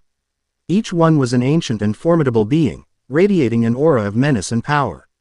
At the head of the table sat Leahart. He was different from the others. He looked more like a lion than a classic demon, with a noble, fur-maned face, sharp claws, and intelligent, amber eyes. He wore ornate, dark armor, but carried himself with the dignity of a king rather than the savagery of a beast. He was the leader of the moderates, a faction that believed the endless, costly war with the hero clan was a path to mutual annihilation. He saw Mio not as a messiah, but as a potential catalyst for change. The doors to the chamber boomed open. Arashi walked in first. He wasn't swaggering. He wasn't trying to look tough. He simply walked, his posture relaxed, his hands in his pockets, his gaze sweeping across the assembled demons with a calm, appraising look. It wasn't the look of a subordinate or a guest. It was the look of an equal. Behind him came Mio, flanked by Maria. As Arashi had instructed, Mio kept her head high, her expression neutral, her hands clasped calmly in front of her. She focused on her breathing, on the feeling of her own centered power, ignoring the crushing weight of a dozen predatory gazes. Maria, for her part, projected an air of cool, professional detachment. The perfect vizier to her lady. The trio stopped in the center of the chamber. The silence was a living thing, thick with unspoken threats. One of the council members, a hulking, four-armed demon with skin like cracked obsidian named General Boros, slammed a massive fist on the table. The stone boomed, but none of the 3 newcomers even flinched. So this is the Great Protector. Boros sneered, his voice a gravelly rumble. A human. Wilbert's daughter hides behind a mortal. Has the bloodline truly grown so weak? Arashi didn't rise to the bait. He simply met Boros's gaze, a faint, almost imperceptible smile on his lips. It was the smile of an adult listening to a child's tantrum. This quiet dismissal was more infuriating to Boros than any shouted insult would have been. Leahart raised a hand, silencing the general. His amber eyes were fixed on Arashi. You are Arashi Uzumaki, he stated. His voice was a deep, powerful baritone. The one who dispatched Zold Ear's men and humiliated a hero clan squad. We are intrigued. Your energy signature is unlike anything our scryers have ever encountered. What are you? He is my sworn protector, Mio said, her voice clear and steady. It surprised everyone, even Maria.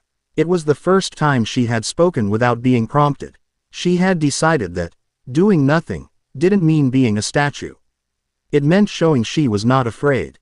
Arashi gave a subtle, Approving nod. Your protector, Leahard mused, steepling his fingers. An impressive title, given your actions. But protection is not leadership. The demon realm is leaderless. Zolgir's faction grows more aggressive. The heroes grow more fanatical. They see weakness, an opportunity to strike. Many here, he gestured around the table, believe that the only path forward is to rally behind a symbol of strength. To place Lady Mio on her father's throne and launch a full-scale war, a final war, to crush our enemies once and for all. His gaze bored into Mio. Is that what you wish, child? To lead our people to glorious victory? Mio's resolve wavered. The weight of their expectations was immense. She looked to Arashi, who gave a barely perceptible shake of his head. You're center. You're calm. She took a breath. I wish for my people to be safe, she said simply.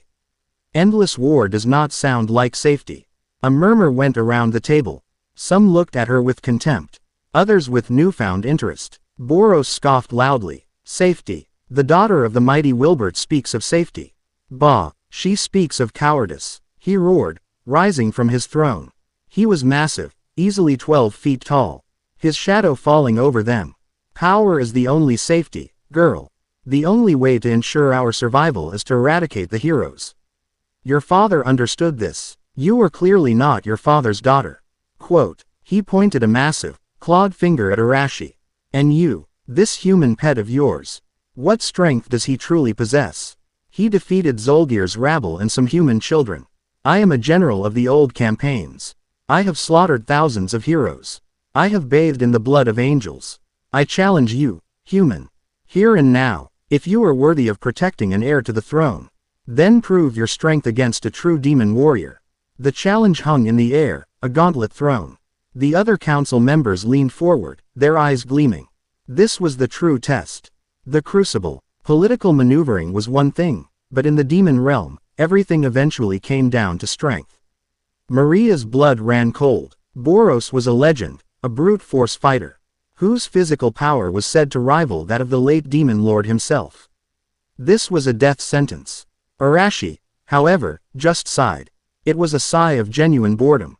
He took his hands out of his pockets.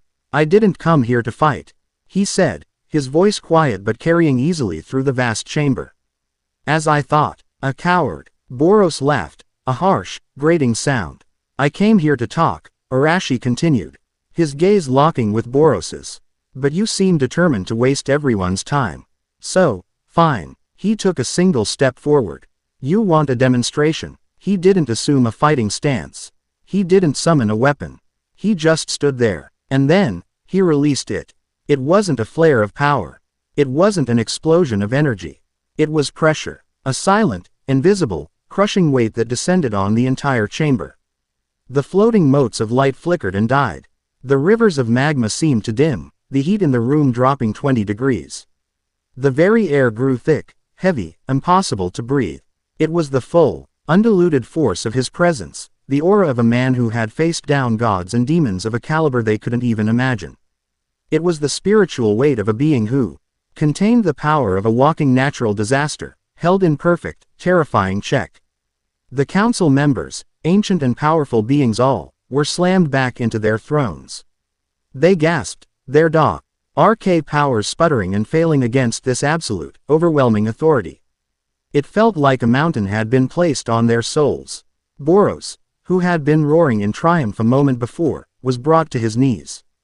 Crack. The obsidian floor beneath him fractured under the sudden, immense pressure. He was on all fours, his four massive arms braced against the ground, his entire body trembling the effort of not being flattened into a paste. Sweat poured down his face. His eyes, wide with terror and disbelief, were locked on the calm, blonde-haired man standing before him. Arashi hadn't moved a muscle. He just stood there. Is this enough strength for you, General? Arashi asked, his voice a low, chilling whisper that cut through the silence. Or do you need me to be more demonstrative? I can be, but I warn you, if I start a real fight, I have a bad habit of destroying the terrain. And this seems like a nice place. It would be a shame to have to renovate. No one spoke. No one could. They were all pinned, helpless, by the sheer force of his will. Leahard, his face a mask of strained effort, was the only one who seemed able to resist being completely crushed, but even he was pale. His knuckles white where he gripped his throne. He was staring at Arashi not as a rival, but as one would stare at a cosmic, world-ending event. This wasn't the power of a demon, or a hero, or anything he had ever known. This was something other. Something primal. Arashi held the pressure for a count of 5, letting the lesson sink in. Then, as quickly as it came, the pressure vanished. The air rushed back into the room. The magma glowed brightly once more. The council members gasped for air, slumping in their thrones, their arrogance shattered. Boros remained on his hands and knees, panting, trembling. His eyes filled with a new, profound emotion, fear. Arashi walked calmly back to his spot beside Mio. He put his hands back in his pockets. Now, he said, his voice returning to its normal, placid tone. As I was saying, the endless war with the heroes is stupid. He had the entire council's undivided attention. You're fighting a war of attrition you can't win, Arashi continued, addressing Leahart directly. As he was the only one who mattered. The heroes have the backing of the human realm and a direct line to whatever, God, runs this place. They have numbers. You have strength. But your power base is fractured. You squabble amongst yourselves. You bleed each other for scraps of territory while your real enemy rebuilds. He gestured to Mio. You look at her and see a symbol to rally your armies. I look at her and see the only real asset you have. Her father was respected, even feared. His name still carries weight. But more importantly, she doesn't want to fight. And that makes her the perfect diplomat. Quote, Leahart stared at him, his sharp mind processing the display of power and the strategic lecture that followed. Diplomacy. With the heroes. They are zealots. They wish for our extinction. The grunts, maybe, Arashi conceded. The ones like the girl I met last week. But leaders understand pragmatism. You're both locked in a conflict that's been running on inertia for centuries. Someone has to be the first to step off the path. Sending Mio, not as a warlord, but as an emissary of peace, backed by me, would be a move so unexpected it might actually work. It would fracture their Holy Crusade narrative. It would force their leadership to the table. And if they refuse, Leahart challenged, if they see it as weakness and attack, Arashi's faint smile returned, then I will personally dismantle their leadership. Not their armies, not their cities, their leaders. I will walk into their holy city, and I will remove them from power. And I will do it without killing a single civilian. Do you doubt my ability to do that? Leahart looked at the still trembling form of General Boros, at the cracked floor, at the lingering terror. In the eyes of his fellow council members. No, Leahart said, his voice filled with a new, grudging respect. No, I do not doubt it. He leaned back in his throne, his gaze shifting from Arashi to Mio, seeing her now in a new light. Not as a weapon, but as a key. A very different, and perhaps far more potent, key than he had imagined. Your proposal is radical, Leahart finally said. But this council, this realm, is in need of a radical solution. He looked around the table at the other demons, who all avoided his gaze, their pride still smarting. The motion to declare Mio Naruse the new D.M. Lord and launch a full-scale invasion is tabled indefinitely. He stood up, a sign that the meeting was over. You have given us much to consider, Arashi Uzumaki. The moderate faction will grant Lady Mio our protection.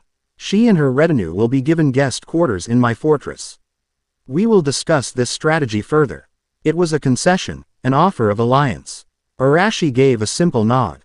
Good. That's a start. As the council members filed out, avoiding eye contact with him, Boros struggled to his feet. He approached Arashi, his massive head bowed. The arrogance was gone, replaced by a deep, humbled respect that only absolute defeat can instill in a warrior. I was wrong, Boros rumbled, his voice hoarse. Your strength is absolute. I offer you my loyalty. My arm is yours to command. Arashi looked at the hulking demon. He didn't want his loyalty. He didn't want to command anyone. But in this world, strength attracted followers. It was an unavoidable law. Just keep your people in line, General, Arashi said. And be ready to fight when a real enemy shows up. There's one out there. I can feel it. He turned to leave, ushering a stunned Mio and a deeply impressed Maria toward the exit. As they walked through the grand, dark corridors of the fortress, he felt it again.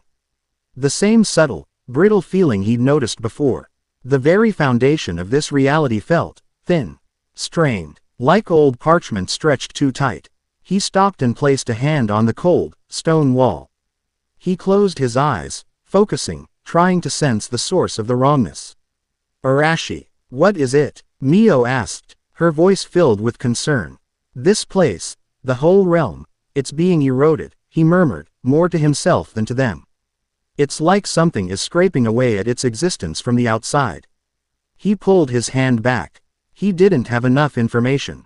It was just a feeling, a whisper of a threat he couldn't yet name. But it was there, a slow, methodical decay. An ancient, wizened demon in scholarly robes.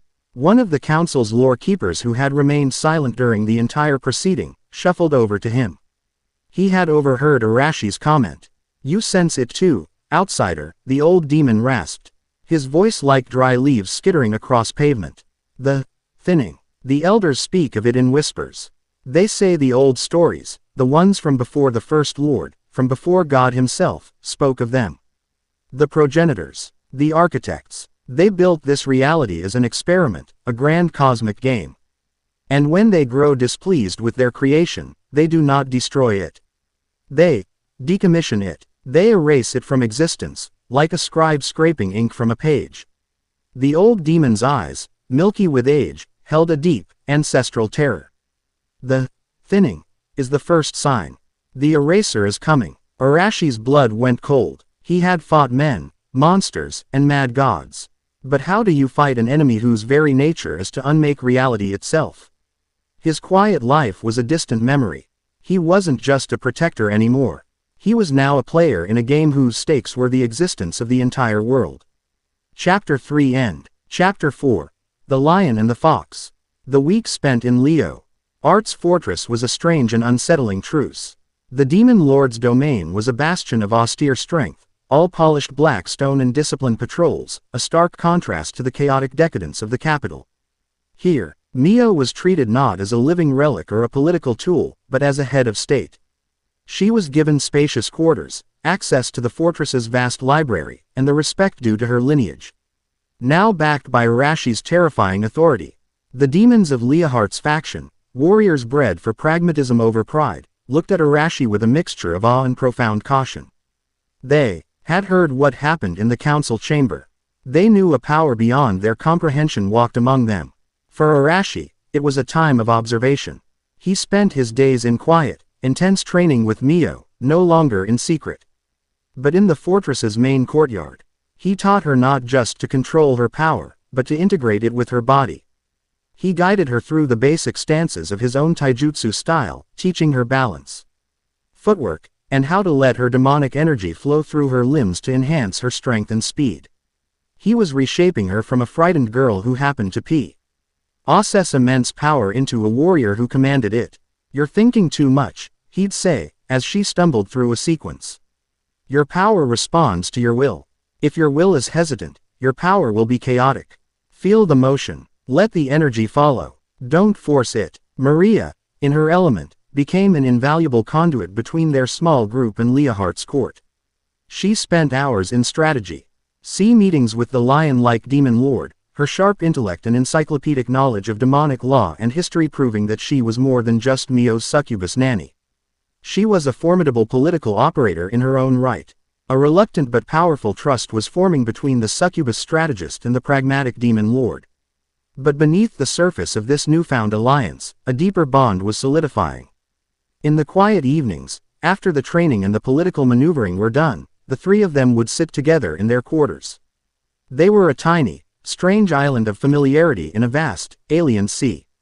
They were no longer just a protector and his charges. They were a unit, a team. Something that was beginning to feel dangerously like a family. One evening, as Mio practiced channeling her energy into a small, stable sphere of crimson light, her face a mask of concentration, Maria turned to Arashi. They were sitting on a balcony, watching the fractured moons drift through the violet sky. "This plan of yours," Maria began, her voice soft, "to present Mio as a diplomat. You're putting a lot of faith in the hero clan's willingness to listen. I'm not putting faith in them, Arashi corrected, his gaze distant. I'm putting faith in their instinct for self-preservation. And if that fails, he shrugged. I'm putting faith in myself. Maria studied his profile. The quiet confidence, the utter lack of arrogance. It was still the most baffling thing about him. Why are you doing this, Arashi? Really? You could have left us that first night. You could have walked away from all of this.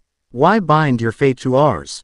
Arashi was silent for a long moment, watching Mio finally succeed in holding the sphere of light steady, a small smile of triumph on her face. In my old life, he said, his voice a low murmur, I spent a lot of time trying to save one person. A friend, a brother. I failed, for a long time. I was so focused on him, I didn't always see the other people right beside me who needed my help. I learned, the hard way, that you don't get to choose who is worth protecting. You just protect. You see someone in trouble, someone carrying a burden too heavy for them to bear alone, and you help. It's that simple. He finally looked at Maria, his blue eyes clear and direct. You two were in trouble. So I helped. The rest is just collateral damage. Before Maria could process the weight of his words, an alarm klaxon blared through the fortress, a deep, guttural roar that echoed off the stone walls. Red warning lights bathed the corridors in an infernal glow. Leahart burst into their quarters moments later, his armor already fully donned, a massive battle axe in his hand. His face was grim. We have a problem. A massive energy spike has just registered in the human world. Back in your city, Maria's blood ran cold. Zolgir. Worse, Leahart growled. He gestured to a scrying mirror that one of his mages had carried in. The image was chaotic, howling a night sky ripped apart by clashing energies. Our spies report 2 simultaneous attacks. Zolgir, his power amplified by some unknown source, is attacking a ley line nexus point beneath the city's central district. He's trying to detonate it, which would destabilize the entire region. At the same time, the hero clan has mobilized. Not a small squad, a full-scale purification force. They retargeting demonic energy signatures indiscriminately. They're not just hunting Zolgir, they're trying to sterilize the city. The image in the mirror shifted, showing a street-level view. Buildings were on fire. Panicked civilians were running for their lives. And caught in the middle were demons. Not just Zolgir's forces, but the neutral, non-combatant demons who lived quiet lives hidden among humans, being cut down by ruthless, white-clad warriors. And leading one of the hero squads, her face set in a mask of cold, conflicted resolve, was Kurumi no Naka. They're caught in the middle, Mio gasped, her eyes wide with horror. The innocent people. Arashi's face was like stone. The time for talk, for diplomacy, was over. He had tried the quiet path. Now, they had forced him to walk the loud one. Leahart, Arashi said, his voice cold and hard as steel. Get us back there, now. The portal tore open in the alley behind Uzu no Aji. The air that hit them was no longer the heavy, brims, tone-tinged atmosphere of the demon realm, but the acrid stench of smoke, ozone, and fear. The city was a war zone. The sounds of explosions, screams, and the clash of steel were a deafening symphony of chaos. Arashi stepped out, followed by Mio and Maria. The change in Mio was immediate. Back in her own world, surrounded by the terror and chaos she knew so well, her training threatened to abandon her. She began to tremble, the seal on her arm glowing ominously as her power started to churn.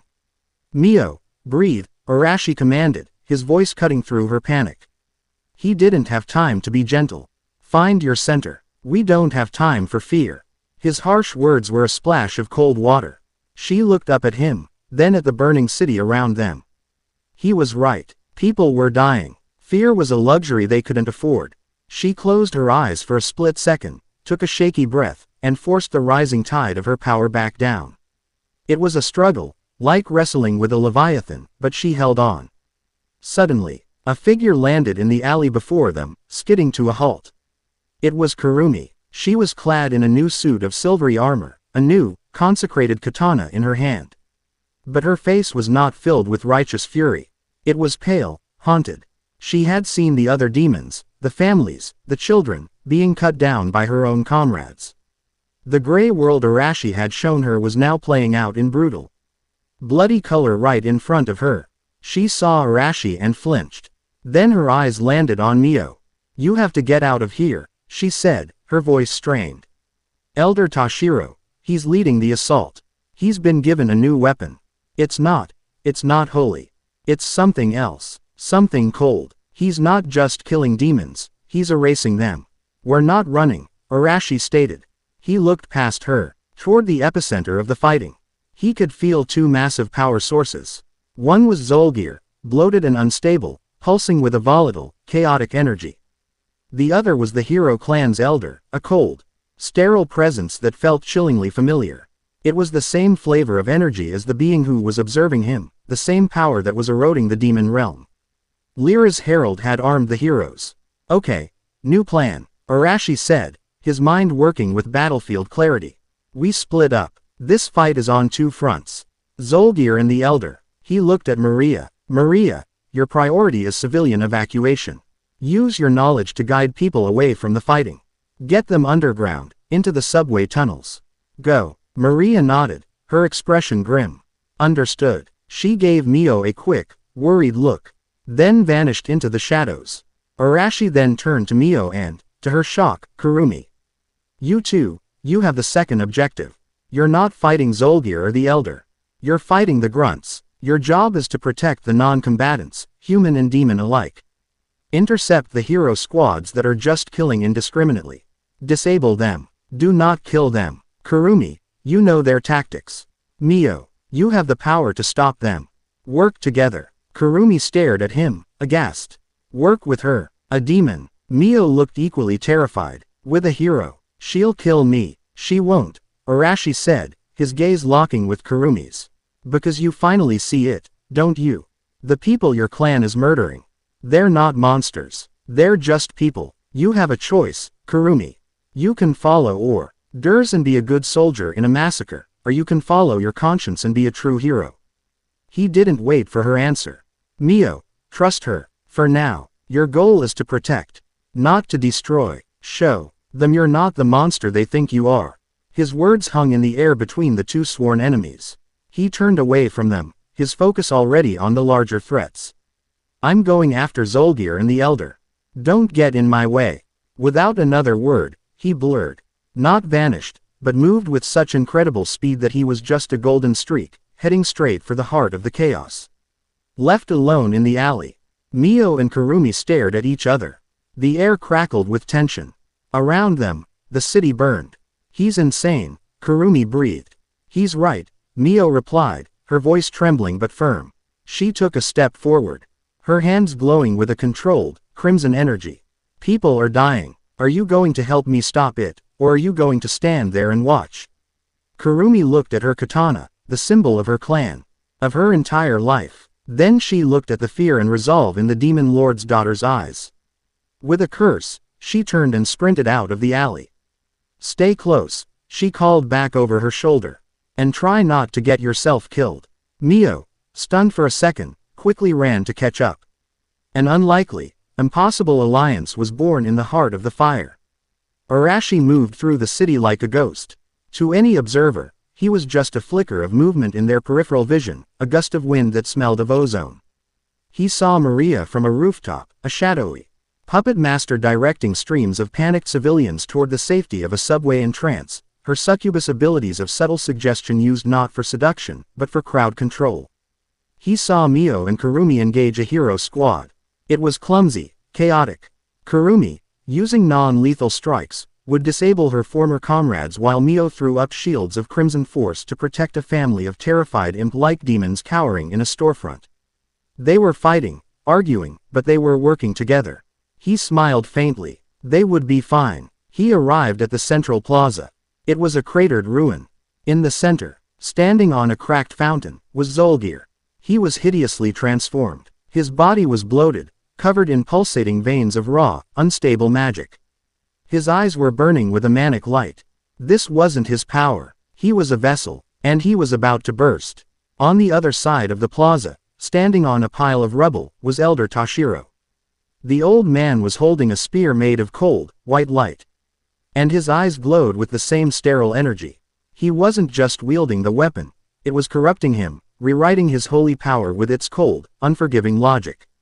Uzumaki. Zolgir roared upon seeing him. You've come to witness my ascension. This power, it was a gift from a true god. A god of order. Once I detonate the ley line, I will have the power to remake the demon realm in my own image. Pathetic demon. Toshiro sneered, his voice flat and metallic, losing its human inflection. This power is not for your kind.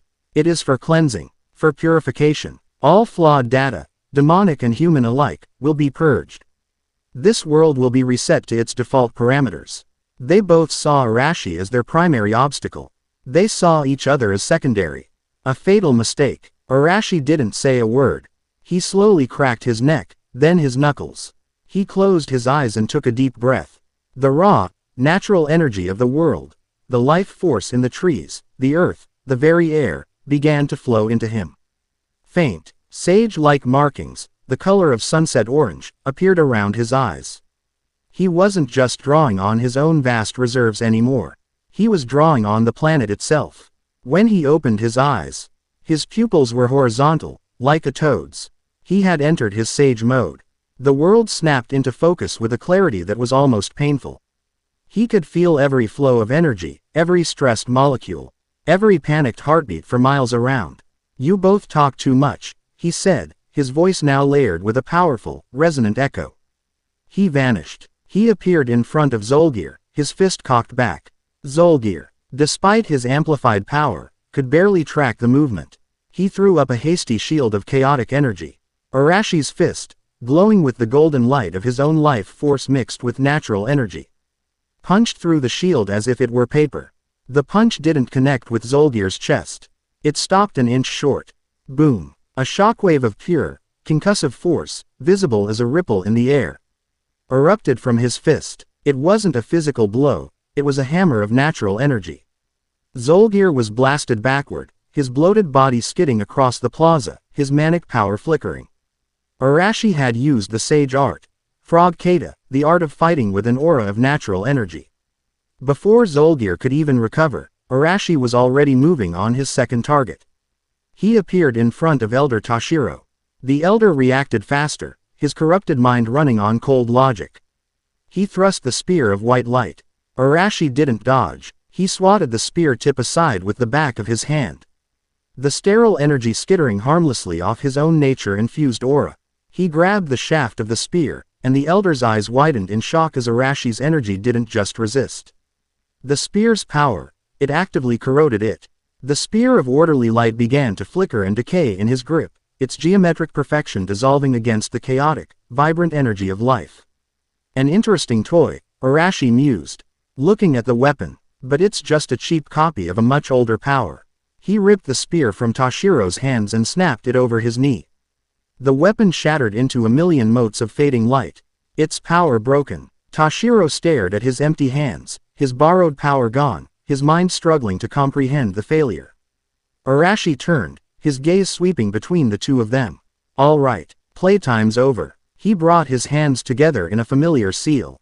Kage Bunshin no Jutsu. The plaza was instantly filled with 100 identical copies of Arashi, each one radiating the same immense golden aura of sage mode. The clones didn't speak. They just turned, 100 pairs of toad-like eyes locking onto the two stunned antagonists. Zolgir, you're a bomb waiting to go off. The original Arashi stated. And Toshiro, you're a fanatic who's lost his way. He pointed. 50 of you, take care of Zolgir. Subdue him. Drain that unstable power out of him before he blows up the city. The other 50, take the elder. He's going to have a long conversation with his conscience. The clones moved as one. A golden wave of power surged across the plaza. Zolgir roared and unleashed a torrent of chaotic magic, but he was overwhelmed in seconds by a dogpile of clones, each one grabbing on and actively siphoning his excess energy, their combined sage power acting like a massive spiritual heatsink. Toshiro tried to fight back with his own holy martial arts, but he was a single man against 50 masters. The clones moved around him in a blur, their attacks a perfectly coordinated storm. They didn't hit to injure. They struck nerve clusters, pressure points, and chakra gates, systematically disabling him without drawing a drop of blood. Within 10 seconds, he was on his knees, paralyzed. His body locked, leaving his mind free to stew in his utter, absolute defeat. The original Arashi walked to the center of the plaza and placed his hand on the cracked fountain. Directly over the ley line nexus. He closed his eyes, his sage energy flowing down into the earth, calming the turbulent, agitated power that Zolgyr had stirred up. The ground stopped shaking. The ominous glow from beneath the streets faded. The immediate crisis was averted. He stood there for a moment, the eye of the storm, as his clones efficiently finished their work. It was at that moment that the world seemed to hold its breath. Maria, from a rooftop several blocks away, saw it first. A single, perfect beam of crimson light shot into the sky from the direction Mio and Kurumi had gone. It was followed by a wave of pure, holy power, a golden nova of light. Arashi's head snapped up. That was Mio's power, unleashed. And that was Kurumi's. But they weren't fighting each other. They were fighting together. He felt a new surge of pride. And then, a new surge of concern. In the midst of the chaos, a third power signature had flared to life near them. One that was both demonic and holy, yet twisted. Corrupted. It was one of Zolgyr's hidden trump cards, a high-ranking lieutenant who had been waiting in ambush. He had cornered them, and Mio and Kurumi, pressed to the brink, had done the only thing they could. They had trusted each other. In a narrow, debris-choked street, Mio and Kurumi were back to back, panting. Around them lay the unconscious forms of a dozen hero clan warriors. They had done it. They had protected a small group of demon families who were now huddled in a reinforced building behind them. But their victory was short-lived. A hulking demon, far more powerful than the others, had emerged from the rubble. It was a chimera, a monstrous fusion of demonic flesh and stolen holy artifacts, creating a grotesque parody of both powers. A brave stand, the chimera rasped, its voice a discordant chorus. But a foolish one. It lunged, its speed terrifying. Kurumi met the charge, her blade clashing against its armored hide, sparks flying. But she was outmatched, thrown back against a wall. Mio reacted instantly, throwing up a shield of crimson force. The chimera slammed against it, the shield cracking under the monstrous assault. "I can't hold it," Mio cried out, her arms trembling. Kurumi scrambled to her feet, her face grim. "We can't beat it alone. Its power negates both of ours." They were trapped. Their backs were to the wall. The lives of the people they had just saved were on the line. They looked at each other, the hero and the demon, their mutual animosity washed away by the desperation of the moment. In that shared glance, an unspoken understanding was reached. "On my mark," Kurumi said, her body glowing with a golden aura. "Unleash everything you have. Don't hold back. I'll try to shape it. But I'll lose control," Mio protested. "I know. Trust me," Kurumi yelled back. Mio hesitated for a split second. She looked at the terrified faces in the building behind her. She looked at the determined, desperate look in the eyes of her sworn enemy. And she made a choice. She closed her eyes and let go. The dam broke. The full, untamed, magnificent power of the demon lord's air erupted from her. It was a torrent of pure, crimson chaos. A supernova of raw demonic energy that shot into the sky. At the exact same moment, Kurumi slammed the pommel of her katana into the ground and yelled, "Sanctuary!" Her own holy power flared, not as a weapon, but as a container. A massive dome of golden light formed, catching Mio's chaotic eruption. The two forces, demon and holy, chaos and order, met. For a terrifying second, they threatened to annihilate each other. But then, guided by Kurumi's desperate will, they didn't negate. They combined. Crimson and gold swirled together, creating a spiraling vortex of beautiful, terrible power. It was an energy that was neither holy nor demonic, but something new. Something born of their shared desperation and reluctant trust. From the heart of the vortex, they spoke as one, their voices merged. Enough. A wave of incandescent, rose gold energy erupted outward. It didn't destroy. It didn't burn. The chimera was engulfed in the light, and it simply stopped. Its monstrous form dissolved, its conflicting energies neutralized, its body breaking down into harmless motes of light until nothing was left. The wave washed over the street, and everything it touched was filled with a profound sense of peace. The light faded, Mio and Kurumi collapsed to their knees, utterly drained, panting for breath. They had won. Together. It was in that moment of shared victory and exhaustion, looking at each other with newfound respect, that Arashi landed silently beside them. Maria was right behind him. The four of them stood there, in the heart of the ruined city, surrounded by the aftermath of their battle. The immediate threats were neutralized. The city was saved. They had fought on 3 fronts, against 3 different enemies, and won. But they hadn't fought as a master and his servants, or a protector and his charges. They had fought as a single, cohesive unit. As a team. Arashi looked at Mio, her face smudged with soot but shining with a newfound confidence.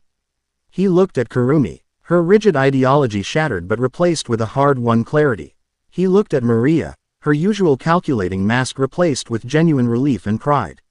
And in that moment, surrounded by the quiet hum of a city that was, against all odds, still standing, they all knew it. This was more than an alliance. This was more than a team. This was the foundation of something new. Arashi held out a hand to Mio, and another to Kurumi. They took them, and he pulled them to their feet. Maria stepped closer, completing their small circle. A quiet vow passed between them, not of magic or contracts, but of shared experience. Of blood and fire and trust. It was a declaration. They were a family, and their family would be the shield that stood against the coming darkness. Zoldyr was defeated. The hero clan's radical faction was broken.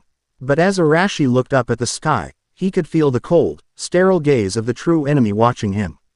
This victory was just a single battle. The real war, the war for reality itself, was only just beginning. Chapter 4 End. Chapter 5. An Alliance of Outcasts. The dust had not yet settled on the ruined city, but a new kind of quiet had fallen. It was the hush of rebuilding, of tending to the wounded, of taking stock. The fires were out, but the scars on the buildings and the people remained. In the aftermath of the twin assaults, Arashi's small group had become the de facto authority in a city suddenly devoid of one. His clones, tireless and efficient, had worked through the night, coordinating rescue efforts, clearing rubble, and establishing makeshift shelters. They were a silent, unnerving, but undeniably effective presence. Their home base was Uzu no Aji. The small ramen shop had miraculously survived the chaos untouched, an island of calm in a sea of destruction. It now served as the headquarters for the most unlikely alliance the world had ever seen. The main floor was a triage center and soup kitchen, with Maria efficiently directing supplies and volunteers. The upstairs apartment, Arashi's home, had become a council chamber for outcasts. The scene was surreal. Arashi sat at his low kitchen table, calmly sipping a cup of tea. Across from him sat Mio, no longer looking like a frightened girl but like a young leader, her bearing filled with a quiet, hard-won confidence. Beside her, Kurumi, still in her battered hero armor but with her katana laid respectfully on the table, watched the proceedings with a sharp, analytical gaze. Her black and white world was gone, and in its place was a complex reality she was only just beginning to navigate. And completing the circle, projected as a life-sized, shimmering image via a demonic communication crystal, was Leahart. The lion-like demon lord was in his own war room, his expression a mixture of deep respect and profound disbelief. The reports are confirmed, Leahart's voice rumbled from the crystal. Zoldyr is in our custody, his borrowed power completely neutralized. He is broken, and the hero clan has recalled all its forces. Their elder, Tashiro, has been stripped of his authority and confined. Word from our spies is that he is in a catatonic state, muttering about the art of the world and a man who commands life itself. You did not just defeat them, Arashi Uzumaki. You shattered them. Arashi took a slow sip of his tea. They were loud, and they were in my way. It was a pest control problem. Leahart almost smiled. A pest control problem that has thrown both the demon realm and the Council of Heroes into chaos. You have created a power vacuum. And vacuums, as you know, demand to be filled. That's why you're here, Arashi said simply. We have a temporary truce, born of a common enemy. I want to make it permanent. An official alliance. Kurumi spoke up, her voice clear and firm. An alliance between demons and heroes. That's unprecedented. My former clan would sooner burn the world to ash. Your former clan followed a fanatic who was being puppeteered by a third party. Arashi countered, his gaze steady. They were given a weapon by the same entity that empowered Zulgir. They're not the enemy, Kurumi. They're just the first victims. This thing, this god of order, that Zulgir was raving about, it's playing both sides. It wants chaos. It wants us to wipe each other out. Mio picked up the thread, her voice gaining strength. Arashi is right. While we were in the demon realm, we learned of a legend.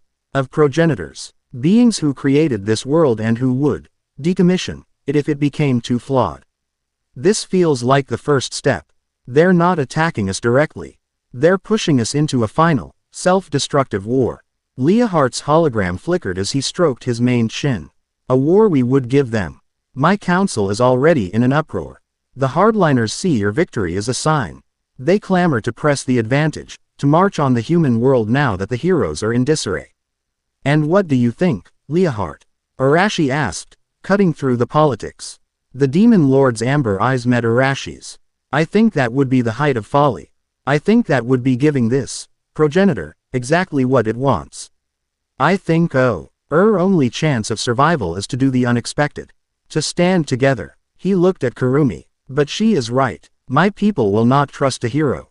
And her people will not trust a demon. Then they don't have to trust each other. Arashi said, leaning forward. They just have to trust me. The sheer, unadulterated confidence in that statement silenced the room. It wasn't arrogance. It was a statement of fact. He had proven his power. He had proven his authority. He was the neutral ground. He was the fulcrum upon which this entire alliance would balance. I will be the guarantor of this truce, Arashi declared. Leohart, you will send a delegation. Not of warriors, but of diplomats and engineers, to help this city rebuild. You will show the human world that demons can be more than just monsters. You will do this under my authority. Quote, he then turned to Kurumi. You will reach out to the heroes you trust. The ones, like you, who have doubts. The ones who join to protect people, not to slaughter them. Basara Tojo, his father, Zest, is ambitious but not a fanatic. There are others. Bring them here. Let them see what we're doing.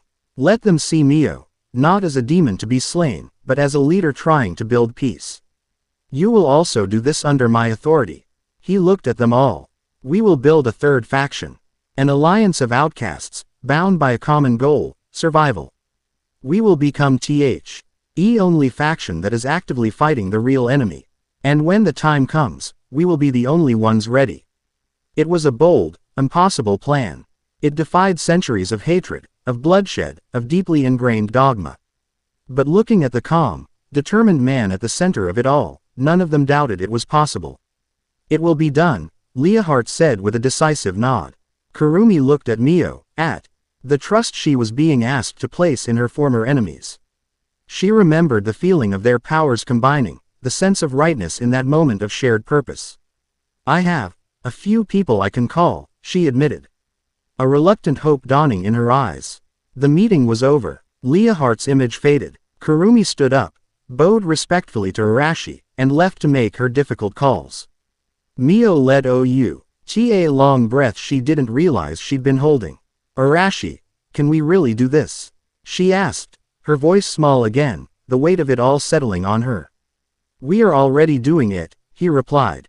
He stood up and began to clear the teacups. The global strategist, the man reshaping the world order, was now simply cleaning up his kitchen. The contrast was jarring, but for Mio, it was the most reassuring thing in the world. The days that followed were a blur of frantic activity and quiet, domestic moments. The lines of the world began to change. A contingent of Leohart's demons arrived, not through a terrifying blood portal, but on a conventional cargo ship, bringing supplies and skilled demonic masons who could reshape stone with a word and a gesture. They were met with fear and suspicion. But under the watchful eyes of Arashi's clones, they set to work, their efficiency and discipline slowly winning over the shell-shocked populace. Kurumi's efforts bore fruit as well. A small group of heroes, led by a wary but intrigued Basara Tojo, arrived in the city. They didn't come as a squad, but as individuals, drawn by Kurumi's desperate plea. The first meeting between them and Leohart's demons, held in the neutral ground of the ramen shop, was impossibly tense. Old hatred simmered just beneath the surface. A stray word, a wrong look, could have ignited a bloodbath. But Arashi was there. He didn't preside over the meeting like a king. He served them all ramen. He placed bowls in front of Basara, in front of Leohart's top general, in front of everyone. The simple, disarming act of sharing a meal, of being treated not as soldiers but as guests in his home, lowered the temperature in the room from a boil to a simmer. "Eat," he said simply. "We can talk about saving the world after dinner." And as they ate, the initial hostility began to fade, replaced by grudging respect. They were all warriors. They all appreciated good food.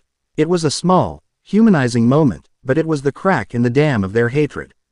In these high-stakes moments of diplomacy and tension, the true nature of the relationship between Arashi and the three women in his life became clear. They were not a harem of fawning servants. They were a command staff. A family unit that functioned with terrifying efficiency. Mio, now the official face of the new demonic diplomacy, had found her voice. With Arashi's quiet encouragement, she spoke to the humans and heroes, not of power or lineage, but of her desire for a future where children didn't have to live in fear. Her sincerity was a weapon more potent than any demonic power, chipping away at generations of prejudice. Her bond with Arashi was one of deep, trusting affection. He was her anchor, the one who had taught her to be strong, and she looked at him with an adoration that was plain for all to see. Maria had become Arashi's unofficial chief of staff. She managed the logistics of their growing faction, her sharp mind tracking troop movements, supply chains, and political machinations from all sides. She and Arashi would spend hours poring over maps and intelligence reports, their minds working in a strange, complementary sync. The IRS was a connection built on mutual intellectual respect and a shared appreciation for brutal efficiency. He was the only person she had ever met who was always 3 steps ahead of her, and she found it endlessly, frustratingly captivating. Kurumi had found a new purpose. She was Arashi's liaison to the hero world, his field commander. She took to his training methods with a convert's zeal. She DDING the flashy but inefficient techniques of the hero clan for the deadly, pragmatic grace of his shinobi arts. He would train her personally, their sparring sessions in the restaurant's back alley. A blur of motion and controlled violence. He pushed her harder than anyone ever had, and she rose to the challenge, her respect for him blossoming into a fierce, unwavering loyalty. He had not just defeated her, he had liberated her. He had given her a new code, a new path to follow, one that was her own. Theirs was a bond forged in the crucible of combat and a shared warrior's ethos. Their polyamorous relationship was not something they ever announced or defined. It just was. It was in the easy way Mio would lean against Arashi's side while reading a report. It was in the quick, knowing CES exchange between Arashi and Maria over a strategic map. It was in the shared smile between Arashi and Kurumi after a grueling sparring session. It was in the way the three women, once rivals or enemies, would now work together, covering each other's weaknesses, their loyalty to Arashi extending to a fierce, protective loyalty to each other. They were 4 distinct points, and the lines of love, respect, and trust between them formed an unbreakable structure. Their home was a fortress, not of stone, but of their bond. One evening, after a particularly long day of negotiations, the 4 of them found themselves alone in the apartment. Maria was collapsed on the sofa, Mio was soaking her feet after a day of non-stop public appearances, and Kurumi was meticulously cleaning her new, unblessed, but perfectly balanced katana that Arashi had forged for her. Arashi was in the kitchen, quietly preparing a simple meal. The atmosphere was one of comfortable, shared exhaustion. "You know," Kurumi said, not looking up from her blade. "My clan has scriptures, prophecies, of a great hero who would one day unite the world and bring an end to the darkness. The demon realm has similar stories," Mio added softly, "of a demon lord who would conquer all and usher in an age of demonic supremacy." Maria let out a dry chuckle. "Every faction has their messiah myth. It's a standard tool for maintaining morale." Kurumi fell silent for a moment. "They were all wrong," she said, her voice filled with a strange wonder. "They were all waiting for a hero of the light, or a king of the dark. They never imagined." She looked up. her gaze falling on Arashi as he plated the food. That salvation would be a man who just wanted to run a ramen shop. Arashi brought the plates over, setting them on the table. He looked at the three of them. The Crimson Heir, the succubus strategist, the hero prodigy. His family. I still just want to run a ramen shop, he said with a small smile. I just have to save the world first. It's bad for business. They laughed, a rare, genuine moment of levity in the crushing weight of their new reality. But as they began to eat, the world outside the window seemed to stutter.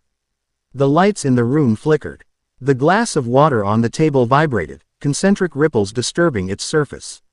The sound from the street outside went silent for a fraction of a second before resuming. As if a piece of tape had been spliced. Arashi went still. He had felt this before. But this time, it was stronger. Closer. He stood up and walked to the window, looking down at the street. Everything looked normal. People were walking. Cars were driving. The reconstruction efforts were continuing under the floodlights. But it was too normal. A man walking his dog passed under a street lamp. A moment later, the same man, in the same position, passed under the same street lamp again. A loop. A glitch in the matrix. Arashi. Mio asked, her voice laced with concern. He's here, Arashi said, his voice dangerously low. The playful calm was gone, replaced by the chilling focus of a predator. Down on the street below, a man in a perfectly tailored gray suit was standing on the opposite corner. Looking up at their window. It was Cassian. He wasn't radiating power. He wasn't posturing. He was just there. And his very presence was causing the reality around him to fray at the edges. Civilians walked past him, their eyes sliding off him as if he were a blind spot in the world. He raised a hand, not in attack, but in a simple, polite greeting. And then he spoke, his voice not carrying across the distance, but simply appearing in all of their minds at once. It was smooth, melodic, and utterly devoid of emotion. Arashi Uzumaki. An anomaly. My apologies for the bluntness of my subordinates. Their methods were crude. They attempted to solve a systemic problem by crashing the system. Inefficient. In the apartment, Kurumi, Mio, and Maria all shot to their feet, their hands on their weapons. Their powers flaring. Arashi held up a hand, silencing them. He didn't break eye contact with the being below. Who are you? He projected back with his own will.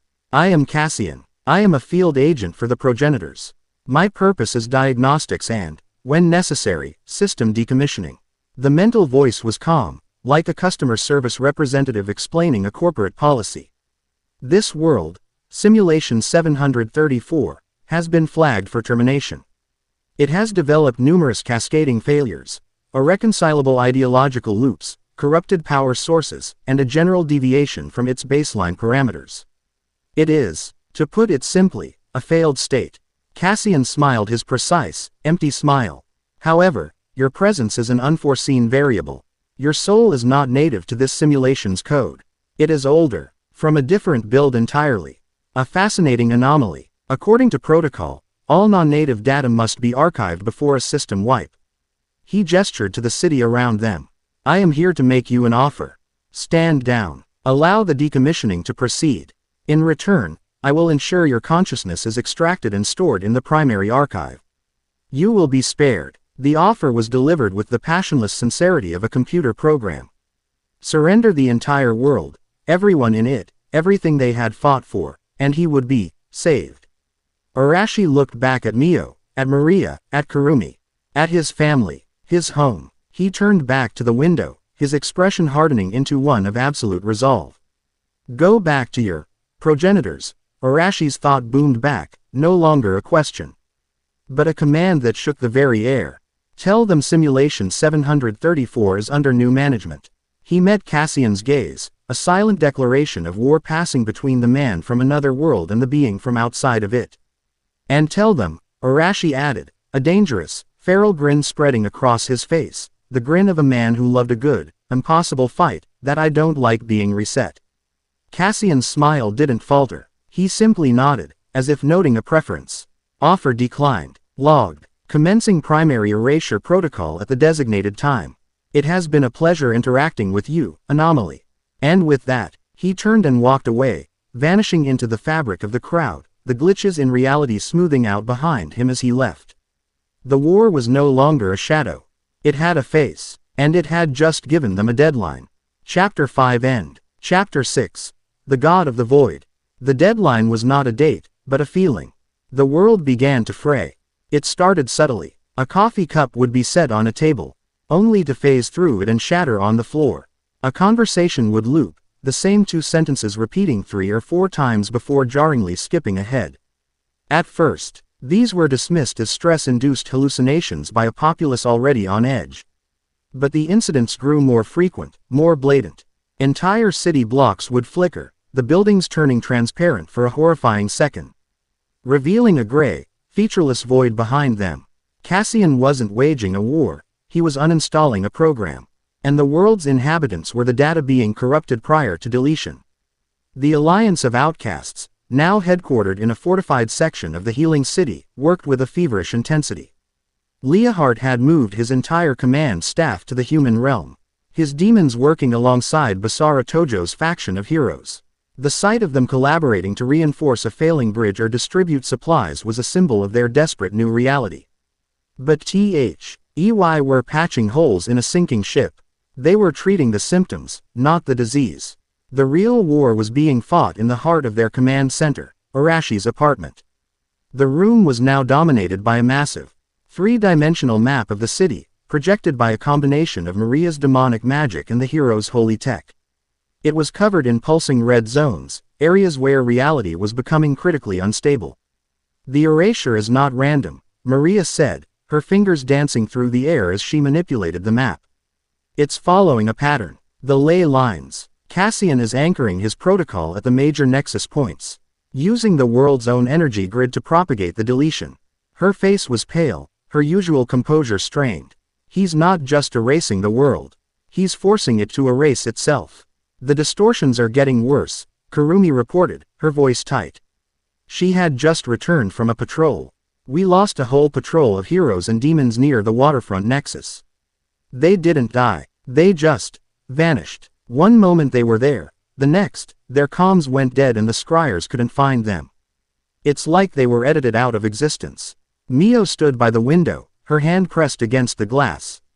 I can feel it. It's cold. It feels like the opposite of my power. My power is life, creation, chaos. This is empty. A perfect, silent nothing. Arashi was silent, his eyes closed, his sage mode active. He wasn't looking at the map. He was feeling the world. Mio was right. Cassian's power wasn't an attack. It was an absence. A void. You couldn't punch a hole. You couldn't cut a vacuum. We can't fight this conventionally, he said, opening his eyes. The orange markings of his sage mode were stark against his grim expression. Our weapons, our powers, they're designed to affect things that exist. This is a battle against non-existence. It's conceptual. Then what do we do? Basara Tojo asked, his voice rough with frustration. He and his small band of heroes were strong, but their swords of light were useless against a world that was forgetting how to be solid. We can't fight the erasure itself, Arashi said, his gaze hardening. So we have to fight the one causing it. We have to go to the heart of the storm. The central nexus point, right under the old city plaza. That's where Cassian will be anchored. That's where he's issuing the command from. If we can take him out, we might be able to stop the protocol. A direct assault. Leahart's voice rumbled with doubt. If his very presence can unmake reality, how do we even get close enough to fight him? Arashi looked at Mio, Kurumi, and Maria. We won't be fighting him with swords or energy blasts. Not at first. He's a being of pure logic, of order. His weakness is the one thing he can't quantify, the illogical, chaotic, and unbreakable bonds between people. Our wills, our spirits. That's the battlefield. He took a deep breath. This is going to be the hardest fight of our lives. He will attack our minds. He'll use our pasts, our fears, our failures against us. He'll try to prove to us that we are flawed, chaotic data, worthy of deletion. We have to be each other's anchors. We have to hold the line. Not just for the world, but for each other. The air in the room was heavy. He was asking them to face not just a godlike entity, but their own inner demons, weaponized against them. The 4 of us will go in. Arashi declared. Leahart, Basara, your job is out here. You'll command the joint forces. You have to fight the glitches. Keep people safe. Buy us the time we need. No matter what happens at the Nexus. You hold the line. Understood. Leahart and Basara looked at each other, the demon and the hero, and a shared, grim understanding passed between them. They both nodded. We'll buy you all the time we can. Basara said, his voice firm. Arashi turned to his family. Ready. Mio took a steadying breath, her hand glowing with a determined crimson light. Kurumi drew her katana, its steel humming with her resolve. Maria produced a series of complex talismans, her eyes sharp and focused. They were all afraid, but they were together. Let's go decommission a god, Maria said with a wry, defiant smirk. The journey to the city plaza was a descent into a surreal hell. The laws of physics were unraveling. Streets twisted into impossible, Escher-like shapes. Buildings melted like wax, their colors running down their sides. The sky was a fractured mosaic of day and night, of clear blue and stormy twilight. They moved as one, a tight diamond formation. Arashi was at the point, his sage mode aura acting as a bubble of stable reality around them, pushing back against the worst of the distortions. But it was a strain. The world itself was actively fighting his presence, trying to reject the vibrant, living energy he represented. As they reached the edge of the plaza, the world dissolved completely. They were no longer in a city. They were standing on a platform of cold, gray light, suspended in an endless void of absolute blackness. In the center of the platform, sitting calmly in a simple gray chair, was Cassian. He wasn't guarded. He wasn't armed. He simply sat there, observing their arrival with a placid, analytical curiosity. Welcome, anomalies, his voice echoed in their minds, calm and welcoming. You have passed the primary filter. Impressive. Why? Our collective willpower generates a localized stability field. A fascinating, if ultimately futile, phenomenon. We're here to shut you down, Cassian, Arashi's voice boomed, projecting his own will as a tangible force. Cassian smiled his unnervingly precise smile. A shutdown is a logical process. It requires one to prove that the system is either operating inefficiently or that a superior system is available. You cannot. I, however, can demonstrate your inherent flaws. He raised a single finger. Let us begin the diagnostic. The world, or what was left of it, vanished. Kurumi was standing in the hero clan's main training hall. It was pristine, gleaming white, exactly as she remembered it. Before her stood Elder Toshiro, his face not cold and corrupted, but warm and proud, as it had been when she was a child. You have failed, Kurumi, he said, his voice filled with a deep, sorrowful disappointment. You abandoned your oath. You sided with the darkness. Look, he gestured, and the walls of the dojo became screens, showing her city on fire, her comrades being cut down. But the narrative was twisted. It was the demons, Mio's people, who were rampaging. It was Arashi, a monstrous, nine-tailed fox of pure shadow, who was laughing as he destroyed everything. And it was her, standing beside him, her blade dark and corrupted. This is the future you have chosen, Toshiro's voice boomed. Your betrayal has doomed us all. You sought a gray world, and in doing so, you have plunged it into absolute blackness. You are a failure, a traitor, unworthy of the light. The words were poison. They sank into her, resonating with the deepest fears she still harbored, the remnants of her old life's indoctrination. Her grip on her katana faltered. Was he right? Had she made a terrible mistake? Just as the despair threatened to consume her, a voice cut through the illusion. A voice that was calm, steady, and utterly familiar. Don't listen to him, Kurumi. He's not real. What's real is the family you saved. The people you are fighting to protect right now. That's your truth. Hold on to it. It was Arashi's voice, not in her mind, but beside her. She turned, and there he was, a faint, golden apparition of him standing by her shoulder. He wasn't fighting her battle for her. He was just there, reminding her of what was real. Kurumi's eyes hardened. She looked at the illusion of Toshiro. You're right, she said, her voice ringing with newfound clarity. I am a traitor. I betrayed a dogma that was cruel and blind. And I would do it again. She raised her sword, its steel now glowing with her own, pure, unshakable will. My loyalty is not to a clan. It's to my family. She slashed forward, and the training hall, the illusion, all of it, shattered like glass. She was back on the gray platform, panting. Arashi's steadying hand on her shoulder. Maria was in her mother's study. It was a place she hadn't seen in years, a warm, opulent room filled with forbidden books and arcane devices. Her mother, the former succubus queen, stood before her, her expression one of cold, clinical anger. "You have squandered our legacy, Maria," her mother said, her voice dripping with contempt. "The power of a succubus is to control, to dominate, to bind the strong to our will and use them as we see fit. I gave you the finest education, the sharpest mind. And what have you done with it? You have become a servant, a secretary to a human and a glorified bodyguard to a half-breed." The illusion shifted. She saw Arashi, Mio, and Kurumi laughing together, completely ignoring her. She was outside the circle, forgotten. Her strategies and plans discarded. They didn't need her. She was just a tool they had used and were ready to set aside. "You had the potential to be a queen," her mother hissed. "Instead, you chose to be a pawn. You were a disgrace to our name." The loneliness, the fear of being used and abandoned, a fear she had carried her whole life, washed over her. She had always been the smartest one in the room. The puppet master. But what if she was just another puppet?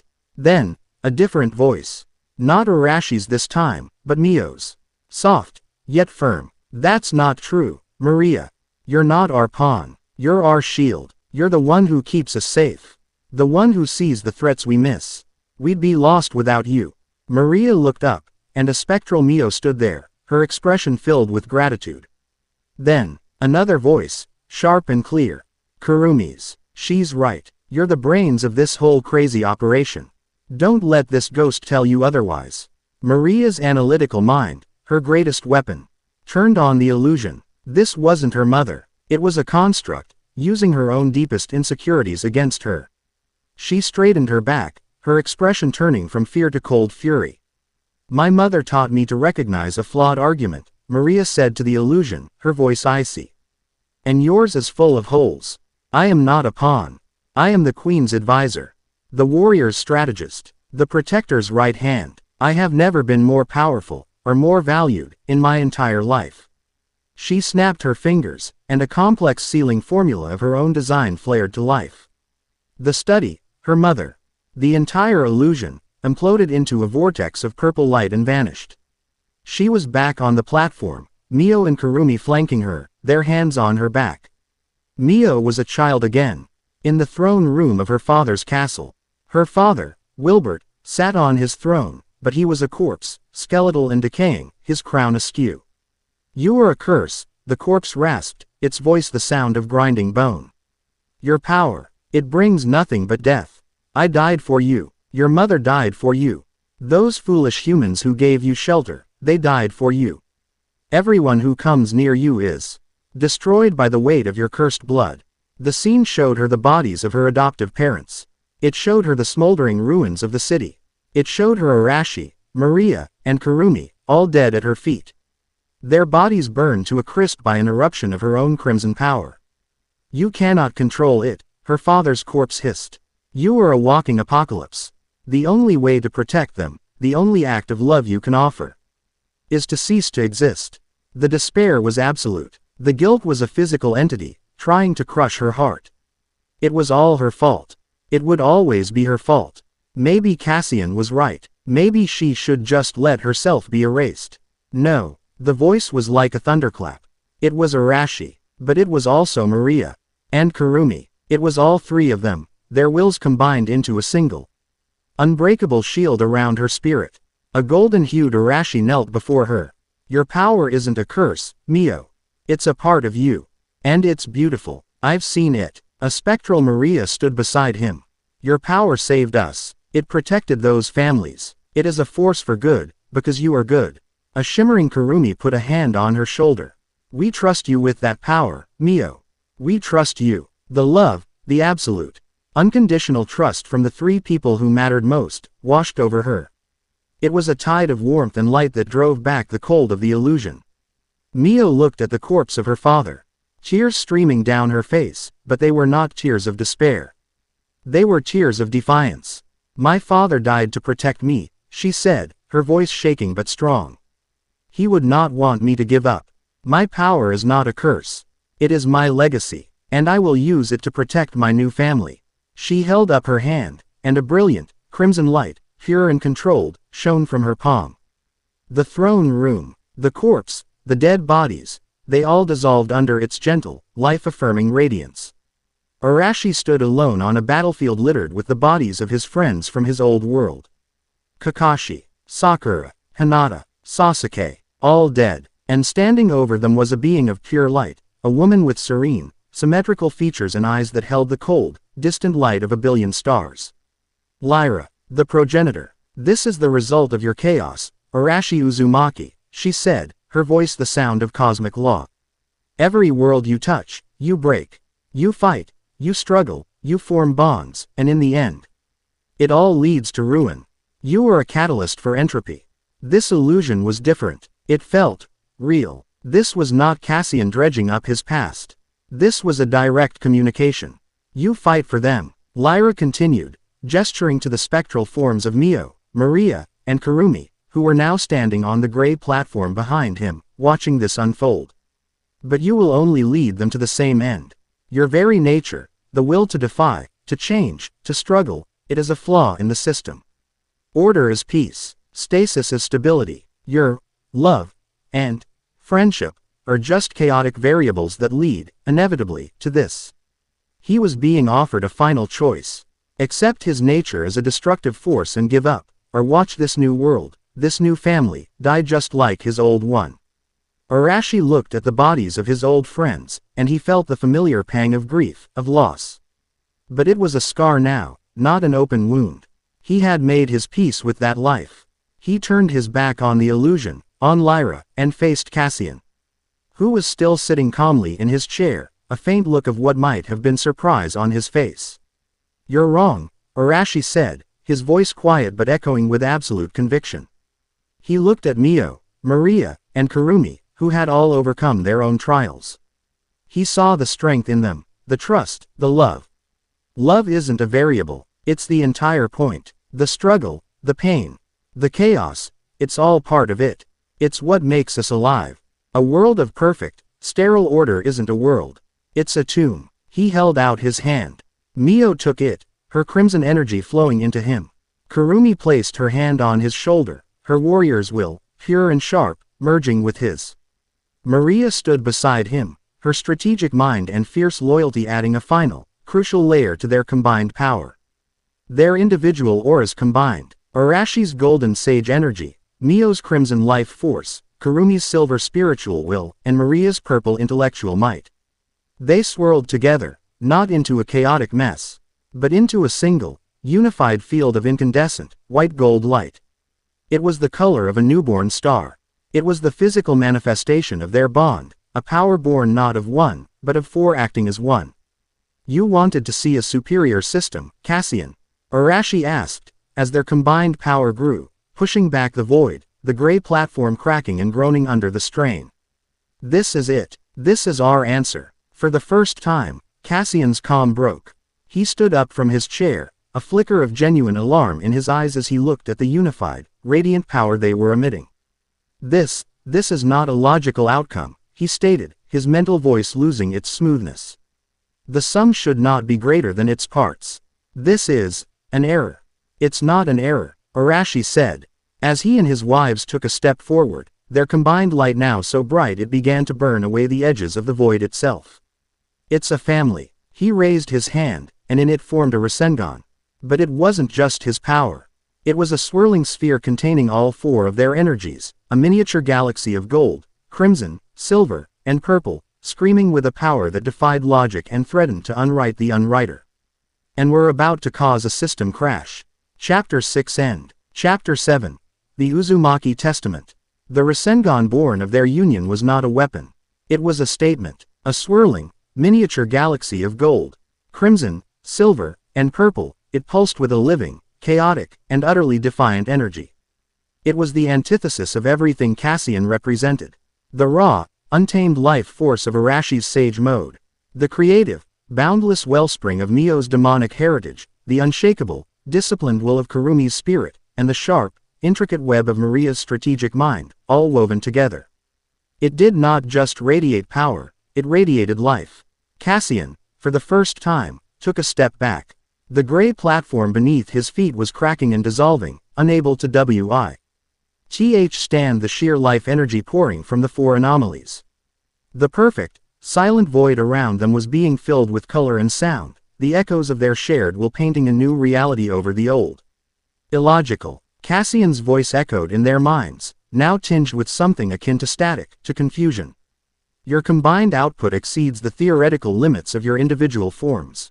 The data is corrupt. The data's not corrupt, Arashi projected back, his voice resonating with the power of his family. Your understanding is just incomplete. He didn't throw the Rasengan. He and his wives took another step forward. And then another, advancing on the being of pure order. The Rasengan in Arashi's hand pulsed in time with their heartbeats, a shared rhythm of defiance. They were not attacking Cassian. They were simply advancing, and their very existence, unified and vibrant, was unmaking his sterile world. Cassian raised his hands. The gray light of the platform surged, attempting to reform, to push back against the tide of life. He was trying to reassert the logic of his system. The function of this simulation is to exist within its designated parameters. You are a fatal error. You must be contained. A wall of pure, geometric data, a firewall of absolute order, erupted between them and Cassian. It was designed to deconstruct anything it touched, to break it down into its base components. It was the ultimate expression of his power, the power to delete. Arashi didn't try to break it. He just pushed the Rasengan forward. The moment the sphere of familial power touched the wall of logic, there was no explosion. There was a sound, a single, pure, resonant chord that was both beautiful and terrifying. The wall didn't shatter. It changed. The rigid, geometric pattern of Cassian's code were flooded by the chaotic, vibrant energy of the Rasengan. The straight lines began to curve. The sterile gray was infused with color. The logic was overwhelmed by emotion. The all of deletion was being rewritten into a tapestry of creation.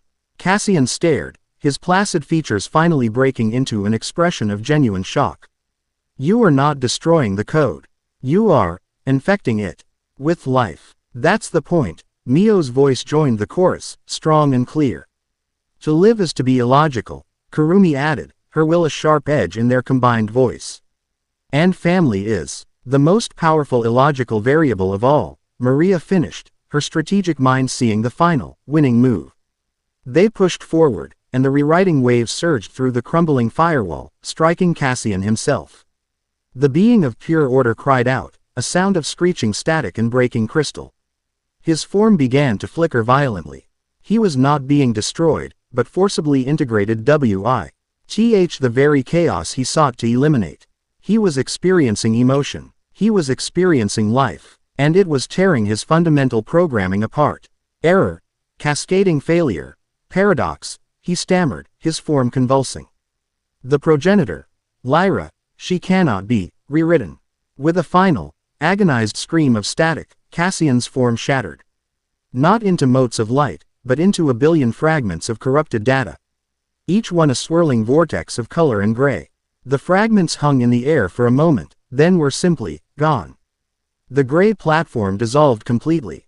The endless void collapsed. For a horrifying instant, there was nothing. Then, with a rush of wind and a jarring lurch, they were back in the ruined plaza of the city, standing on the cracked fountain, the night sky above them still a fractured mosaic. They had done it. They had defeated Cassian. But the world was not healing. The flickering, the stuttering, the slow erasure, it was accelerating. The buildings around them began to lose their texture. Their color draining away, turning into monotonous gray shapes. The sky was losing its fractured beauty, coalescing into a single, uniform sheet of dull, lifeless gray. The air grew still, the wind dying. The sounds of the distant city fading into a dull, monotonous hum. What's happening? Mio cried out, her voice sounding flat, robbed of its emotional resonance. We won. Why is it getting worse? Cassian wasn't the program, Arashi said, his voice grim. The sage markings had faded from his eyes, but his senses were screaming. He was just the installer. By defeating him, We've just triggered the final command. The master program. As he spoke, a presence descended. It was not a physical arrival. It was a change in the fundamental laws of the universe. The pressure was immense, 1,000 times greater than what Arashi had unleashed in the Demon Council chamber, but it was a cold, passive pressure. It was the weight of a fundamental truth of existence asserting itself. In the gray sky above, a shape began to form. Not a person, but an absence of light, a silhouette against the encroaching void. It was a feminine form, serene and perfect, but looking at it was like looking at a hole in the universe. It was Lyra, the progenitor. She did not speak. She did not need to. Her purpose was now an active force. All around them, the world was being smoothly, efficiently, and irreversibly deleted. Demonic power, holy power, even the raw natural energy of the planet, it was all being neutralized, smoothed over, reduced to a baseline state of inert nothingness. Their own powers were guttering like candles in a hurricane. Mio's crimson glow faded. Kurumi's spiritual strength felt distant. Maria's talismans crumbled into inert dust. Only Arashi's core life force, a power from outside this reality's system, remained, but even it was being suppressed, smothered under the sheer, overwhelming weight of Lyra's absolute order. "We can't fight her," Kurumi said, her voice strained, falling to one knee as her strength left her. "It's like trying to fight gravity." "She's not an enemy," Maria gasped, struggling to think, her thoughts feeling sluggish and slow. "She's a conclusion, the end of the equation." Arashi looked at his family, at the 3 women who had stood with him against gods and demons, now fading, their vibrancy being bleached away by the encroaching gray. He looked at the world turning to dust around them. He had faced unwinnable battles before. He had faced down beings of immense power.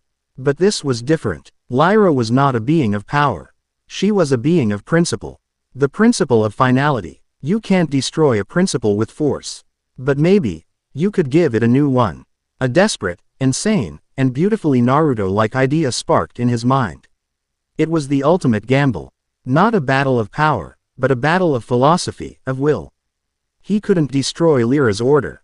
But what if he didn't have to? What if he could embrace it? "Mio, Maria, Kurumi," he said, his voice urgent, pulling them close, forming a tight circle. "I need you to trust me. More than you ever have before." They looked at him, their eyes wide in the fading light. Their expressions a mixture of fear and unwavering faith. They all nodded, a single, unified motion. "I can't beat her, but maybe I can contain her," he said, the old Uzumaki blood in his veins. The legacy of a clan of master sealers, singing with purpose. "I'm going to pull her into myself. I'm going to try and seal her essence inside me. But her existence is absolute order. My existence is absolute chaos. If I do it alone, we'll annihilate each other, and take the rest of the universe with us." His eyes burned with a fierce, desperate light. "I need you. I need you to be my anchors. When I pull her in, my very being is going to be rewritten. You have to hold on to me. Not my body, my soul. You have to remind me who I am. Remind me of the chaos, the love, the anger, the joy. You have to be the illogical variables that her logic cannot solve. Your love is the only thing that can keep me from being erased from the inside out." Tears streamed down Mio's face, but she nodded, her resolve hardening. "We're with you, Arashi, always." Kurumi gripped his arm, her warrior's spirit flaring one last time. To the end. Maria met his gaze, her sharp mind grasping the terrible, beautiful logic of his insane plan. "Let's show this goddess what a real system crash looks like." Arashi took a deep breath. He closed his eyes and reached out, not with his fists, but with his spirit. He didn't project aggression or defiance. He projected acceptance, an invitation. "You wish to bring order to this world." He projected, his soul speaking directly to the cosmic entity. "Then come, start with me." For the first time, the passive presence of Lyra focused entirely on him. She had found the root of the chaos, the core of the anomaly. And she descended. Her form of void and shadow flowed down from the sky, not as an attack, but as a river flowing to the sea. It washed over Arashi, and he did not resist. He opened himself completely, pulling her essence into his own soul. The pain was absolute. It was the pain of being unmade. His very memories, his sense of self, began to dissolve, to be smoothed over, ordered, categorized, and filed away into nothingness. His chaotic, vibrant, life force was being systematically overridden by her sterile, perfect code. He was a book, and she was turning all the pages blank. He felt his name, Arashi, being dismantled into meaningless phonetic components. He felt his love for ramen being reduced to a chemical reaction. He felt his grief for his old world being filed as a sentimental error. He was disappearing. But then, another set of variables entered the equation. A feeling of crimson warmth, of fierce, unconditional love. Mio, a voice in his dissolving soul. Remember the taste of the ramen you made for us that first night. Remember the smile on my face when I held that leaf. That's real. Hold on to it. A sharp, silver glint of unshakable will. Kurumi, remember the feeling of our fists connecting in the alley. The respect, the fire of a warrior's spirit. That's not an error. That is strength. Fight, a complex, purple weave of thought and fierce loyalty. Maria, remember our late-night strategy sessions. The way our minds clicked together. The plan we're executing right now. That is not chaos, it is a higher form of order. An order you created. You were the architect of this plan. Remember, their wills, their love, their memories, they became a shield around the core of his being. They were the anchors in the storm, the chaotic, beautiful, illogical data that Lyra's perfect system could not process. Her logic dictated that he should be erased. But the variables of their love refused to be solved. A paradox. A fatal system error. Inside Arashi's soul, a new process began. Lyra's absolute order and his absolute chaos, unable to destroy each other thanks to the shield of his wife's love, began to merge. It was not a peaceful integration. It was a violent, cosmic fusion. It was the birth of a new fundamental law. Order and chaos, stasis and life, logic and love, not as opposites, but as two sides of the same coin. Outside, his body, which had been glowing with a terrifying gray light, began to change. A brilliant, golden light, his own life force, now infused with and tempered by Lyra's cosmic order, erupted from him. It was a controlled, stable, but unbelievably powerful energy. The golden wave expanded. It washed over Mio, Maria, and Kurumi, and their fading life forces were reignited, stronger and more stable than before. It washed over the plaza, and the gray, lifeless stone was instantly restored, the cracks sealing. The surfaces gleaming. It washed over the entire city, and the flickering, stuttering reality was stabilized, locked into place by a new, more resilient code. It shot across the globe, reaching into the demon realm, sealing the, thinning, reinforcing its very foundation. The world was not just saved. It was upgraded. The hard, brittle lines between realms softened. The fundamental energy of the world felt richer, more vibrant, more stable. The light receded, drawing back into Arashi. He collapsed to his knees, his body trembling, utterly drained. The process was complete. He hadn't killed the goddess. He had absorbed her, integrated her, and used her power to rewrite the operating system of the entire world. He was no longer just Arashi Uzumaki. He was the living embodiment of the new balance. The Uzumaki Testament was now the law of the land. Mio, Maria, and Kurumi rushed to his side, holding him up. He was pale, weakened, but he was there. He was whole. He looked up at them, his blue eyes clear. A tired, familiar smile on his face. Is the restaurant okay? He whispered, his voice hoarse. They all burst into laughter, tears of relief streaming down their faces. Epilogue. Weeks later, the world was a different place. The sky seemed brighter, the air cleaner. The unprecedented cooperation between demons, heroes, and humans, born of desperation, had solidified into a permanent, if sometimes grudging, peace. The alliance of outcasts was now the de facto peacekeeping force for a world learning to live by new rules. Uzu no Aji was open for business. The evening rush was over. The last of the patrons, a mixed group of humans, off-duty heroes, and even a few sheepish-looking demons, had departed, full and content. The restaurant was quiet again, filled with the warm, comforting scent of broth and the low hum of the coolers. Mio was wiping down the tables, her movements calm and practiced, a small, genuine smile on her face. Maria was behind the counter, Her sharp mind, once used for wartime logistics, now expertly handling the restaurant's finances, a look of focused contentment on her face. Kurumi was in the back, silently and efficiently washing the massive stockpots. Her warrior's discipline applied to a new, more peaceful task. Arashi stood at his cutting board, the familiar, rhythmic thump-thump-thump of his cleaver the only sound. He was weaker than he had been. His vast reserves of power now dedicated to maintaining the fundamental balance of the world itself. He was no longer a walking apocalypse. He was a living foundation. But he was strong enough. Strong enough for this. He finished slicing the negi and looked up, watching his family work. His wives, the 3 women from 3 different worlds, once enemies or strangers, who had stood by him and pulled his very soul back from the brink of non-existence. Their love was now literally woven into the fabric of reality. Mio caught his eye and her smile widened. Kurumi. I looked over her shoulder and gave a rare, soft smile of her own. Maria glanced up from her ledgers, a warm, genuine affection in her eyes that no one else ever got to see. He didn't have to save the world anymore. He had already done it. Now, he just had to live in it. With them. He smiled back, a deep, profound sense of peace settling over him, a peace he had chased across 2 lifetimes. Dinner's almost ready, he said. And in the quiet, warm light of their small restaurant, the 4 of them sat down to eat, a family at the heart of a new world they had made their own. Chapter 7 End.